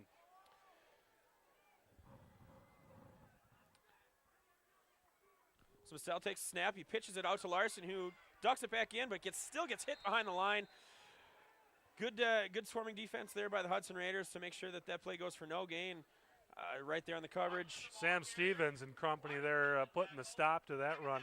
Looked like Eau Claire Memorial took a page out of the Raiders offensive handbook there, ran a little kind of fake option to the right side, nothing doing. So that brings up 2nd and 12 after the 2-yard loss. Mastell brings the offense to the line with 4 wideouts and Ben Nyland lining up behind him in the shotgun. Low snap, but Mastell recovers. He looks to pass, throws to Nyland, who escapes one tackler and still fights forward for a couple more yards, gets down to the 33-yard line of the Raiders. was able to kind of turn into something that looked like it would be, maybe only a 2-yard gain into a respectable game. Yeah, Raiders did a nice job of sniffing that screen out. When the ball came to the receiver, there was a line of Raiders there kind of awaiting him, and he was able to elude a couple guys and pick up a couple extra yards. But 3rd down and 6 here for Eau Claire Memorial on the Raider 33-yard line. Yeah, being down 28-3, you have to imagine this is 4-down territory for the Old Apes. Mistel lines up with 4 wide receivers. Takes a snap, another low snap, lines back to pass. He's going to step up, throws it.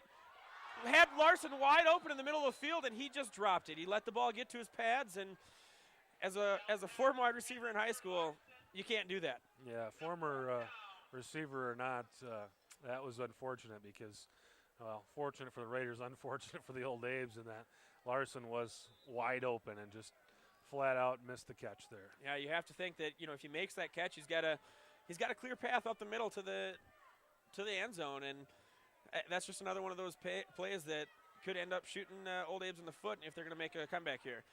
So on 4th and 6, they come back out, lining up in the spread offense once again.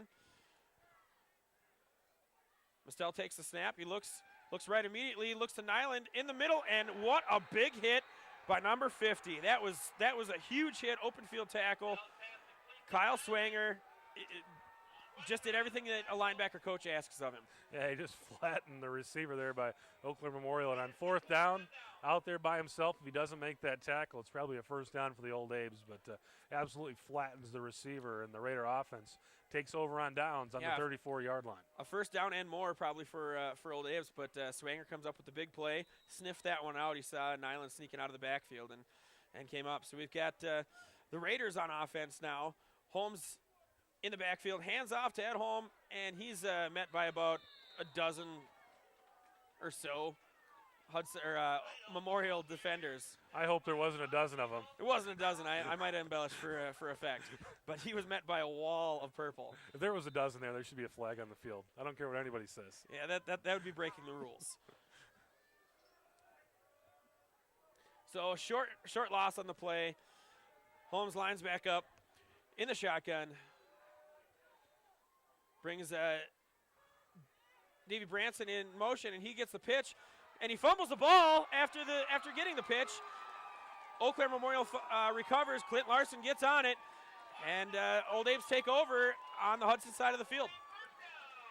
Branson's had a really nice year this season, kind of coming in as the backup for Bo Holmes, but if there's one knock on him, he's had some trouble keeping the ball under wraps. That was a tough situation in that it was kind of an option pitch out in traffic, and it's hard to get a hold of the ball when you've got the opposing jersey all over you there too. Really a tough situation there, and Old Abe's able to get a turnover here, and they start with the ball on the 46-yard line. So Mistel takes a snap. It's a low snap. He gives the handoff to Nyland, and Nyland gets met behind the line of scrimmage, but he was able to escape the tackle and get about 2 yards on the run. Yeah, that was Swanger once again. He's having a super game tonight. And if he intercepts that ball late in the second quarter, this would be the game of a lifetime for Kyle Swanger tonight. But really, a couple nice plays in a row for Swanger. So after a gain of about a yard on that last play, the Old Abes come to the line with 2nd and 9, 4 wide again in the shotgun. Clint Larson coming across in motion from right to left. Mistel fakes the handoff, and now he's trying to escape the pressure just as a little shovel pass to get out of the grasp of Chaz Larson. He completed it to Chaz Larson, but passed for no gain. Yeah, Chaz Larson with the pressure there. That was a design play. It was a pretty ugly-looking design play. That's one of those things that you draw up in the middle of the night as a coach. This is going to work really good. And you get it out there, and sometimes those things that look good on paper just don't turn out on the field. So we've got 3rd and a long 9 on the Hudson 45-yard line. Mistel ready to take the snap. Drops back, looks to pass, steps up, and his pass is tipped. He had a man open. He was well covered, but the pass is tipped and falls to the ground, incomplete. That'll bring up 4th down, and the punt team is coming on to the field. And this is an offensive set that the old Abe's run quite a bit. They kind of call it the pistol and run it out of this. But it's been remarkable how many low snaps they've had for a team that's pretty used to running out of this formation. Made Mistel's job much tougher tonight than it probably should be. Mistel back to punt. He's going to deep to recover for the Hudson Raiders. And we got a timeout on the field. Looked like they had too many men on the field. Somebody was trying to run off at the last second. Yeah, they've had a few problems with personnel tonight. They kind of had the same situation after that touchdown by Smersna on the punt return for a touchdown. They had to run a guy out onto the field there before they kicked the extra point. So a few hiccups tonight in their personnel situation for the Raiders. But other than that, things have gone quite well. They lead this game 28-3 with 3:15 to go in the third quarter. Eau Claire Memorial set to punt on 4th down and 9 from the Raider 45-yard line, attempting to pin the Raiders deep and have an opportunity for the Old Abes to get back into the football game. And we got about 3:15 left here in the third quarter. The Raiders look good on their first series, running the ball, and really ran all over the Old Abes. And since then, it's just kind of been, back and forth. The Old Abes had a good drive, but weren't able to convert, and a fumble, and now a 4-and-out. Yeah, what it comes down to, it seems like this Raider team is really starting to get into the flow that they need to get into. They've faced a lot of injuries all season long, and now at the end of the season, everybody's kind of coming back healthy. Zach Beinlich, for what I know, is really the only one of their key performers that's out of the game with an injury, but most of their name guys. So a nice punt there by Mistel. It was fair catch was called for by Smersna, and he still gets tackled. That's a penalty and draws the flag. Yeah, draws a couple flags. It's pretty easy to call that when the guy raises his arm and he gets hit. That's kind of a no-brainer. That's not much of a judgment call to make there. Easy one for the officials to. I'm surprised only 2 flags were thrown. Well, it was the 2 guys in the surrounding area. The other guys just couldn't get in there fast enough to throw their flag. Knew they weren't going to be able to throw the flag close enough to the play. So that'll result in a big penalty for the Hudson Raiders. Instead of having the ball to start inside the 20, now they're going to start the ball here. Looks like on the 34, 33-yard line.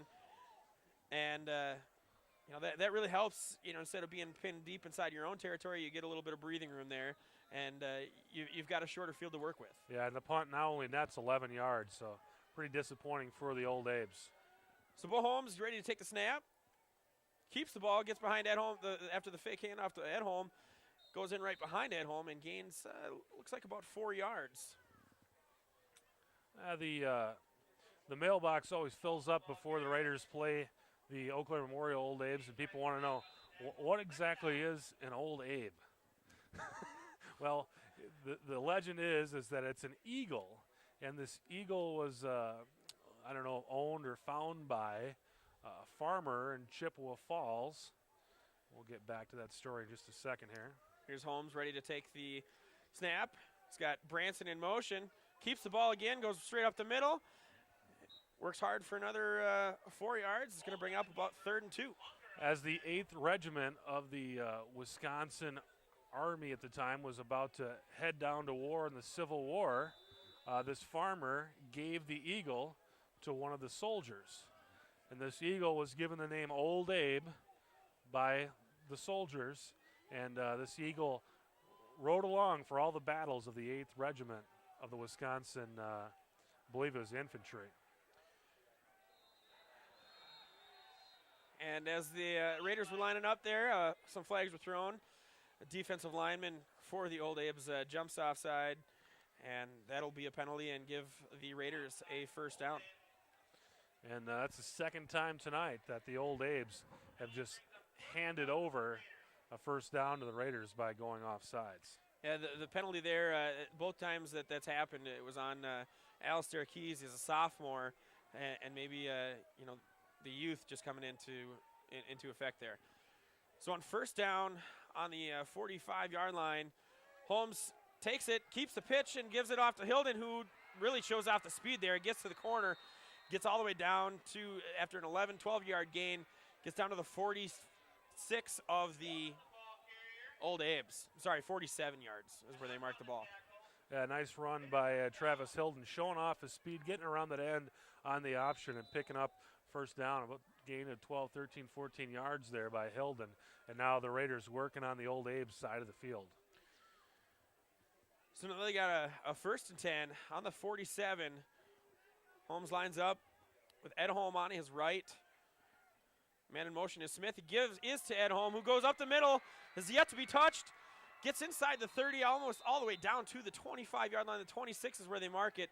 Big hole for Edholm, and he ate up a lot of ground on that run. Yeah, I'm not sure he ever did touch the ground. He kind of came out of that and took off. I don't think his knee ever did touch the ground. He came down on a pile of Old Abe's there and tried to get up and take off running. And, of course, last week the Raiders had that touchdown early in the game erased by an inadvertent whistle. Wouldn't really necessarily call it an inadvertent whistle. He was down, and he just never hit the ground. So after the big run by Edholm, they're looking at getting into scoring position yet again. Holmes takes a snap, and the give is to Edholm yet again. This time he is met by another wall of purple. I think he might have gotten back to the line of scrimmage or just short. That'll bring up about 2nd and 11. Yeah, it's one of those things that it's an incredibly effective play, and I wouldn't say to ever go away from it, but at some point the Old Abe's kind of start to sniff that thing out, and that's when you start going the other way. So that's just part of the play there. You keep running that until you're satisfied that the defense is keying on it. So 2nd and 11, Holmes takes a snap. He hands off to Hilden. He goes to the corner again on the left side. Gets taken out of bounds after about a 3-yard gain by a couple of Old Abe defenders. Clint Larson over there on tackle as well as Munger. And that stops the clock at 24 seconds to go in the third quarter. The Raiders will have about a 3rd down and 7 from the Old Abe 23-yard line, looking to extend a 28-3 lead. So you have to assume that if the Raiders do score on this drive and they go up 35-3 going into the fourth quarter, that's probably the end of the game for a lot of the first-string players. Yeah, it could be. You don't want to get anybody hurt going into the playoffs, and the Raiders will call another timeout, 2nd timeout of the half. They'll have just one to go, and the way this game is going, it probably won't be a clock situation at the end of the game here. But yeah, you're right. You don't want to get anybody injured going into those playoffs, and once a team gets behind like this, sometimes they just get frustrated and start doing things that can get your players hurt. And another thing you don't want to do, Pete, is you don't want to show too much to your opponent. Right. All these tapes will be swapped. The opponent for the Raiders in the playoffs will get a tape of this game, and we'll have an opportunity to take a look at it. And that may be why we haven't seen a whole lot out of the passing game. And the Raiders really have run a pretty vanilla offense, to be honest. Haven't done much out of their norm other than that Branson play, and that may be just something to show to their team to make them have to think about that. But other than that Branson touchdown, the first touchdown of the game, we haven't really seen a whole lot out of the ordinary. So you just don't want to show anything to your upcoming playoff opponent. And to the Raiders' credit, they haven't had to. Yeah, they haven't had to. They've just moved the ball quite well, doing it the way they do it best. So back on the field, the Raiders are ready to attack their 3rd and 7. Holmes takes the snap, keeps the ball himself, turns it upfield, makes one man miss, gets down to the 10-yard line before he's finally taken down by number 51 of the Old Abe's. That's Avery Sega. That was a very, very nice looking run by Holmes. He kept his head up and kept moving, but again protected himself because there were a lot of Abes kind of throwing their bodies in there trying to bring him down, and Holmes did a nice job of keeping his knees clean and getting through there and getting that first down. Really beautiful looking run by Bo Holmes. He has incredible body control out there. So that is the last play of the third quarter, and they will go to the other side of the field where they try and punch it in here before as one of the first couple plays of the fourth quarter. Holmes there on that play, I mean, he made a really good move right around the first down marker to really make sure that he got the first down, and then added another 5 yards onto the play to get it inside the 10 or right around the 10, I'm sorry. And, they now have a 1st and 10 situation on the 11-yard line. Yeah, nice looking runner. And, again, he missed a couple games early in the season. Missed the Somerset game, missed the Superior game, and really didn't play a whole lot of the Chippewa game. but he looks to really have his confidence back. Over the last 3 or 4 games, he's really come into his own and played the way people expected them to play.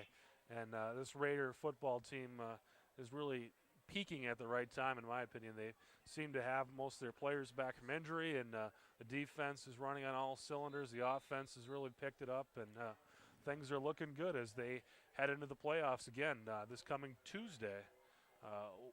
It'll be a home playoff game for the Raiders at Newton Field.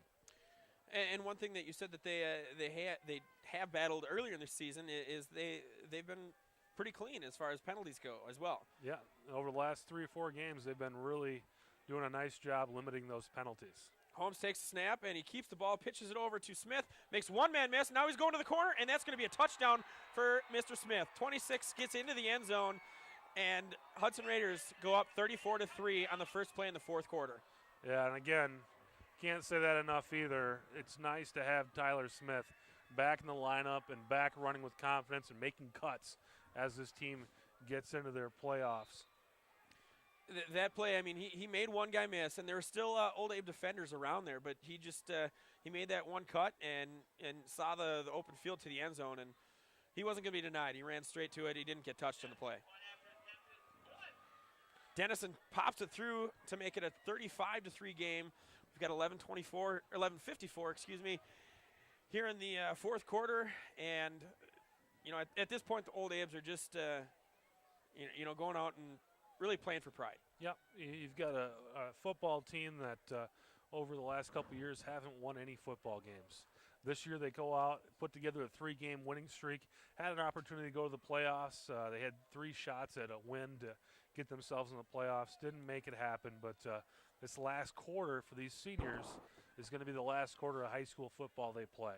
Yeah, so it comes down to a pride thing now for them. They're going to have to try to put a drive together to show that they're a football team that belongs on this field tonight.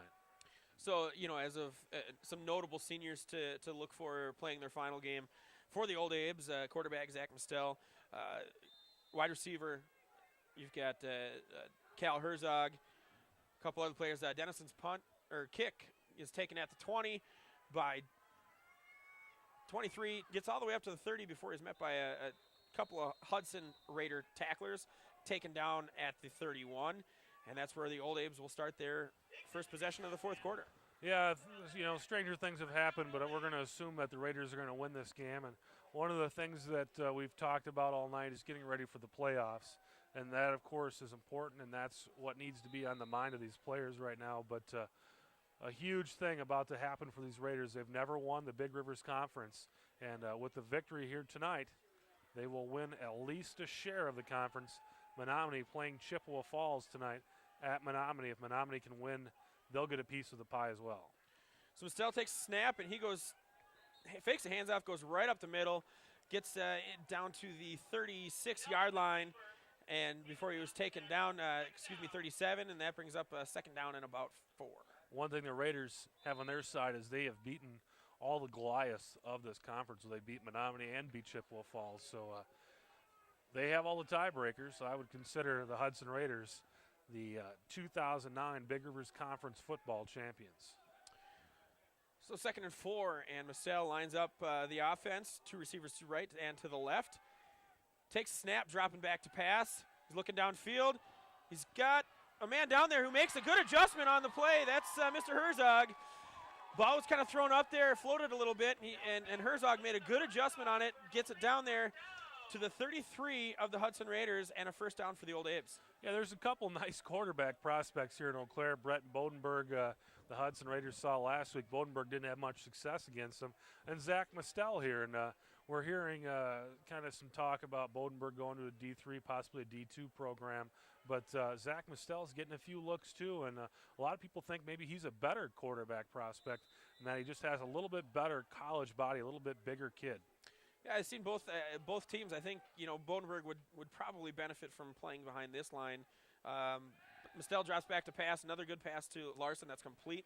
That gets down to the 29-yard line of the Raiders for a good first down gain of about 5 yards. Yeah, the tough thing for Bodenberg, too, is that he plays on a team that averages about 30 yards a game on the ground. it's tough to pass when you can't run. And but both these quarterbacks from Eau Claire getting some college looks. So we got a 2nd down and 6 coming up for the Old Abe's. Clint Larson going from right to left in motion, across the line of scrimmage. Estelle takes a snap, gives a handoff to Nyland, who breaks a tackle and makes contact downfield with Michael Bennett inside the 20-yard line, taken down, but that is another Old Abe first down. And, you know, we said they're playing for pride, and they're moving the ball here on the Hudson Raiders. Yeah, they look like a proud team. They look like a team that isn't ready to give up. And it's a tough thing as a senior to walk off the field for the last time and walk off losing like this. So, you know, it's a pride thing, and they're putting together a drive with all they can. So on 1st and 10 on the 17-yard line of the Hudson Raiders, the give is to Nyland again. This time he's wrapped up just past the line of scrimmage, gets down to about the 15-yard line, gain of 2 on the play. Sam Stevens has kind of had an active night at linebacker tonight, too. He's a guy that we didn't really hear a lot over the last couple games, but called his name a few times tonight. Yeah, and that's one thing that you have to give credit to the Raider defense is that everybody gets involved. Everybody makes good plays. Everybody's a sure tackler. Yeah, they're a skilled defensive unit, and that's why they're allowing just over 10 points a game. Estelle takes a snap, looking to his left, throws the ball up. It is the ball was there. It's incomplete, but I just think the receiver lost sight of it. Yeah, he lost sight of it, and Hudson Raiders kind of got their hand in there. That was Joe Rush. Devin Jennings sticking his finger in there and allowing or not allowing that ball to be caught. Yeah, Joe Rush, the intended receiver there, and the ball was there. If he just makes basically a step to his left, it's within an arm's reach. But he kept running straight ahead and wasn't able to make a play on the ball. So this is 3rd and long now, 3rd and 8 for the Old Abe's. Estelle ready to take the snap. Looks left. Now he makes a quick pass, throws to Larson, and that's another drop by Larson. Big hit laid on him by number 13, Mr. Hayes. Yeah, Jake Hayes has just been kind of all over in those flat areas, this time kind of playing center field, and put a nice hit on Larson. He'll remember that the next time he tries to make a play across the middle. 4th down and 8. The Hudson Raiders with another opportunity to stop the Old Abe's inside the red zone. Yeah, they're definitely going for it here. You have to think, even if Larson holds on to that ball, that hit by Hayes is going to knock that ball out. So 4th down here on the 15-yard line. They need to get down to the 7-yard line of the Raiders, and he gets taken down in the backfield. That's Chaz Larson. That turns the ball over on the 27-yard line of the Hudson Raiders. Yeah, that pump fake can be beneficial to you. You can kind of fake out the defensive backs, but the guys in the line aren't buying the pump fake. They just keep coming, and Chaz Larson, incredible push up the middle there and brought Estelle down for a big loss. And the Raider offense back onto the field, 9:18 left in the game on the 27-yard line of the Eau Claire Memorial Old Abe's. And it looks like, just like you said, Pete, the Raiders will bring Davey Branson in to play quarterback. So it would appear that Bo Holmes' day is done, and he's going to be watching from the sideline as Davey Branson lines up to get the snap. Tyler Smith still in the game. He goes in motion. Handoff. Goes to about the 30-yard line. That's a gain of about 3 yard lines. And the runner on that one. That's Austin Lenzen. And he had a really nice game. I believe it was against Somerset, either Somerset or Superior. He was the starting running back. Edholm had gone down, and then the second guy had gone down, and Lenzen came in there and played pretty solid, so he's a capable running back. So we got some new players on the field with Lenzen and Branson. Branson keeps it this time, pitches it out to Tyler Smith, who makes another guy miss, and he fumbles the ball. He was holding that ball way out away from his body. Fumbles it downfield after he'd gotten the first down. There's a pile down there, and wait to see who has the ball. Abe's say they have it, but I think Hudson thinks they have it as well. And it looks like no signal yet. Staying Raider football. It is still the Raider football. You have to think that Coach Cowles is going to maybe say something to Tyler Smith about where he was holding that ball. Yeah, it's really the only blemish that this offense has really had tonight is that's the second fumble of the evening, and fortunately for the Raiders, they recover that one. We just saw Sam Cunningham run off the field, and so that maybe appears his night is done as well. Branson back to take the snap. And he hands it up the middle, and is that Lenzen again? I believe it is. It is Lenzen up the middle for about a 1-yard gain.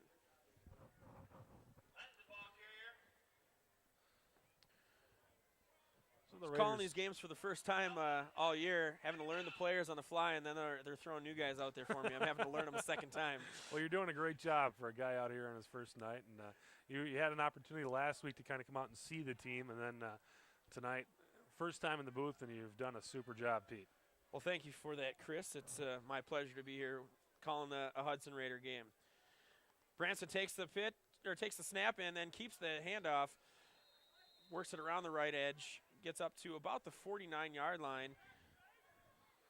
And that'll bring up third down for the Raiders. Yeah, nice pickup there for Branson. The Raiders really don't, they drop off a little bit, but not much. Branson able to lead this team to really a couple, 3 wins early in the season when he was in there for Bo Holmes. So he knows what he's doing out there, and he's not afraid to take the ball into some dangerous territory, not afraid of any kind of contact at all. So here on 3rd and about 4, Branson ready to take the pitch, or take the snap, hands it off to Lenzen up the middle, another gain of about 1. That'll bring up 4th down. You have to estimate that the Raiders are going to punt here. Yeah, at this point in the game, there's really no reason to go for it here on the 50-yard line.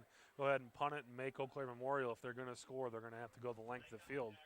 But you don't want to start talking about next year at this point if you're the Hudson Raiders, but they've got to feel good with a quarterback like Davey Branson out there on the field as a junior. Didn't expect to get much experience this season with Bo Holmes coming in as the starter, but with Holmes going down in that first game, Branson was kind of thrust into the football game and has done a nice job, and the Raiders got to feel comfortable that their quarterback for next season has seen plenty of action. He'll be comfortable taking the snaps next year, opening week of the season.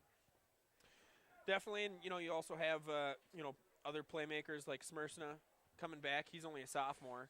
They are going to be losing some of the bigger guys on defense, Chaz Larson, but this team has a future. They've got obviously good coaching and some guys to fill some holes, and that's maybe what this fourth quarter is all about, is getting some of those guys some playing time. Yeah, this team lost 6 or 7 all-conference players from last season's game, and just came back and reloaded and looked just as good as they're about to end this season, 8-1 and 6-1 in the Big Rivers Conference. All right, well, after the timeout, Bennett punts down the field. It goes out of bounds. No chance for a return for the Old Abes.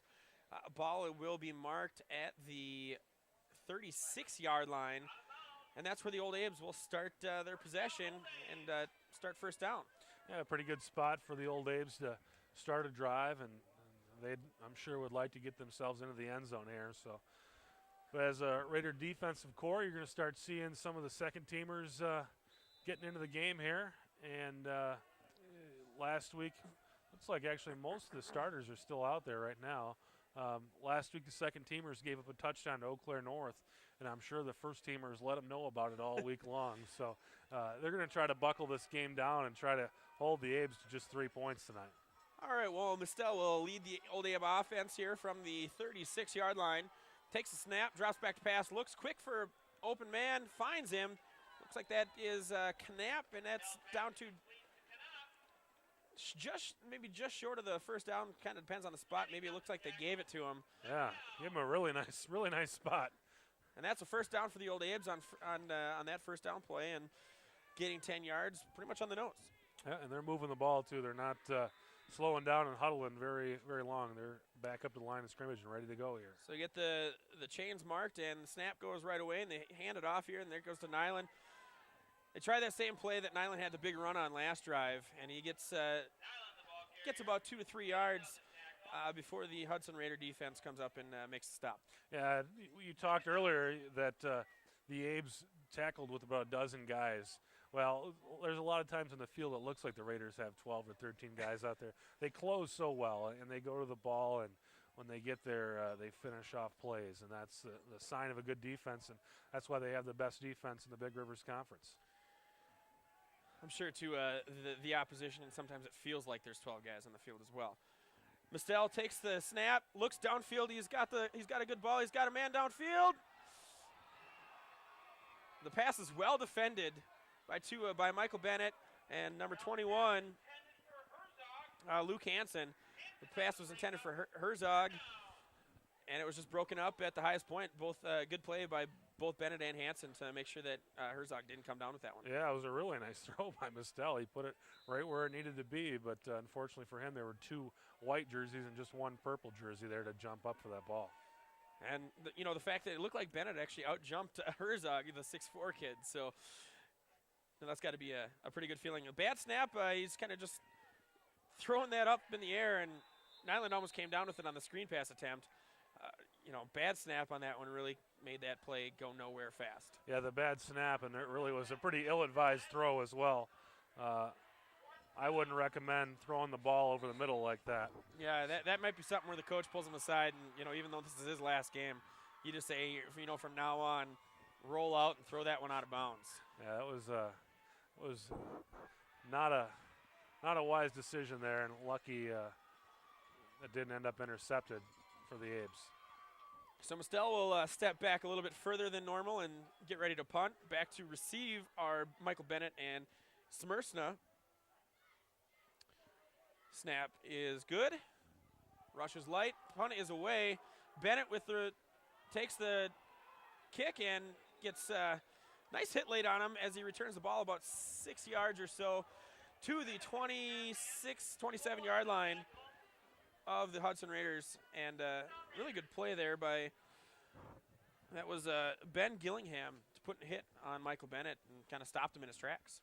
Yeah, 5:20 to go in this football game. Raiders in control, 35-3, looking to close this game out. We've got another quarterback in the game. Now we're looking at Luke Miller taking the snaps for the Raiders. And we haven't seen Miller, at least I haven't seen him all season. Handoff goes up the middle, and that is that's Lenzen, and he is off to the races. Gets down to the 30, to the 25 before he's finally taken down at the 20-yard line by Knapp. That's got to be the biggest run of the year for Mr. Lenzen. Yeah, that was an awfully long one, and there's Hankey on the field too. I'm guessing we're going to get a face mask here. That's kind of the area that it's in. Yeah, where the flag is, it's thrown late down the field. You have to assume that's somebody maybe as Knapp was trying to bring him down, he reached over the back and got him, and that was the call. Yeah, so that'll bring the ball even further down into Old Abe territory, just inside the 10-yard line.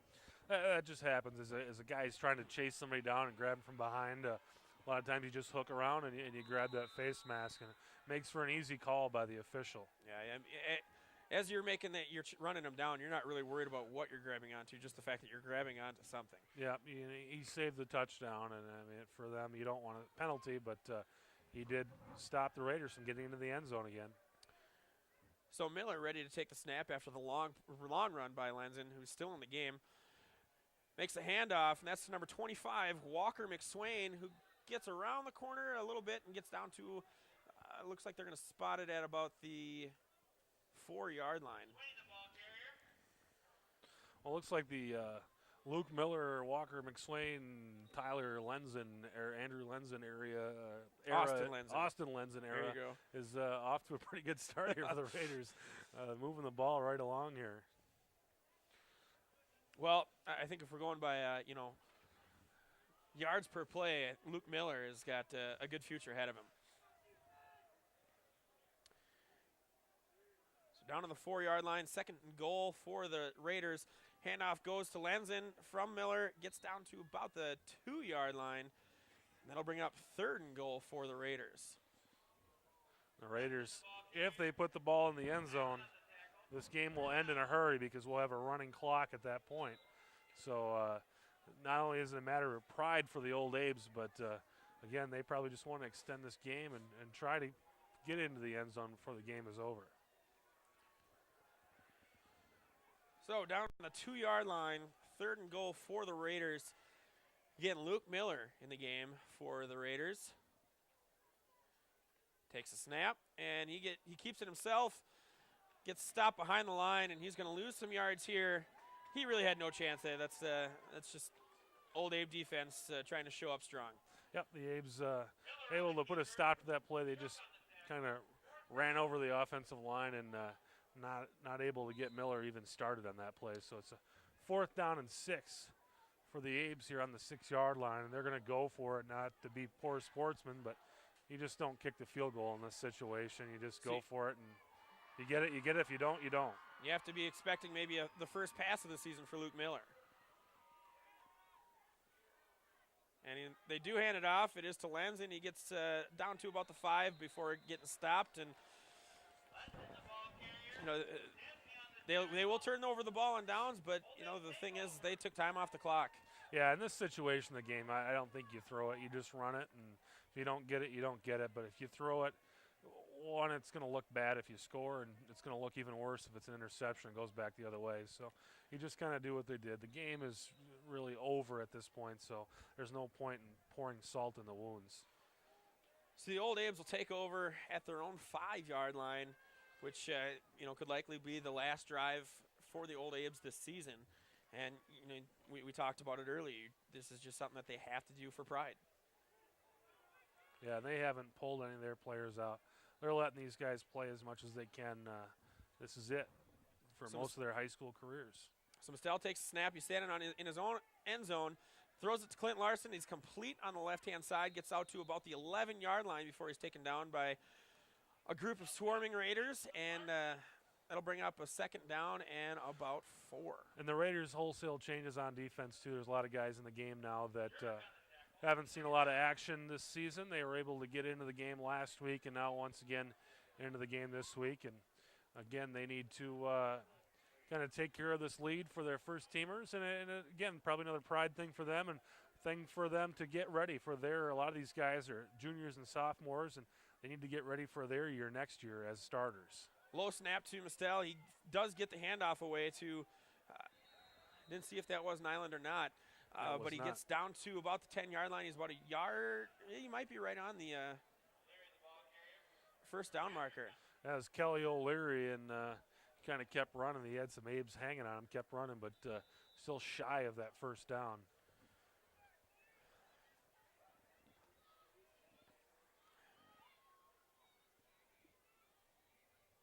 So Mistel on 3rd and short. I think that was supposed to be a handoff, or it looked kind of like a broken play, but I think he might have gotten enough for the first down as he kept it himself and got out past the 11-yard line. Yeah, he did a great job. He shouldn't have had the first down. He did a nice job eluding a defender and getting that first down. The clock ticking at 2:18 in the 4th quarter. 35-3, Hudson Raiders with the lead. So they do get a fresh set of downs. First down and 10 on the 11-yard line for the Old Abes. Mistel takes the handoff and hands it off to O'Leary, who gets met behind the line and then is able to squirm his way up to about the 13-yard line, just wiggling a couple extra yards out of that carry. Yeah, O'Leary looks like a pretty decent runner out there. He's kind of met some force right away, but has been able to get a couple more yards after he's met the first contact each time he's carried the ball. And O'Leary only a sophomore, so he's got some time to grow as a player and probably a little bit physically as well. Mistel ready to take the snap on 2nd down. And this time he's dropping back to pass. He's looking downfield again. He's got number 9 with almost makes a great catch diving. It goes through his fingertips. That pass was to Jake Munger, and he was completely outstretched. He just didn't have enough in the strength in the fingers to keep that one in his grasp. Yeah, I think the coaching staff has got to like that because Munger completely committed to catching that ball, and when he hit the ground, it came loose. But he certainly had it in his hands as he was coming down. He just completely stretched out trying to make that catch. So we're about 80 seconds now from a Hudson Raider conference championship. It's 3rd and down for the Old Abes. They throw a swing pass out into the flats. That gets sniffed out right away. It's number 41 on the tackle. I'm not seeing him on the roster. Yeah, he's not in the game too often, so he may have a different number in the blue jerseys and just isn't on the roster here. But it's 4th down and 12, and the Abes to be just going to go ahead and punt this ball away as the clock ticks down at 50 seconds and counting. Yeah, you have to imagine that number 41, even though we don't know his name, that he's getting a lot of handshakes and congratulations on the sideline. Yeah, without any more mistakes here in this game, the Raiders will get out of this game allowing just 3 points tonight. And here comes the punt by Mistel, nearly blocked.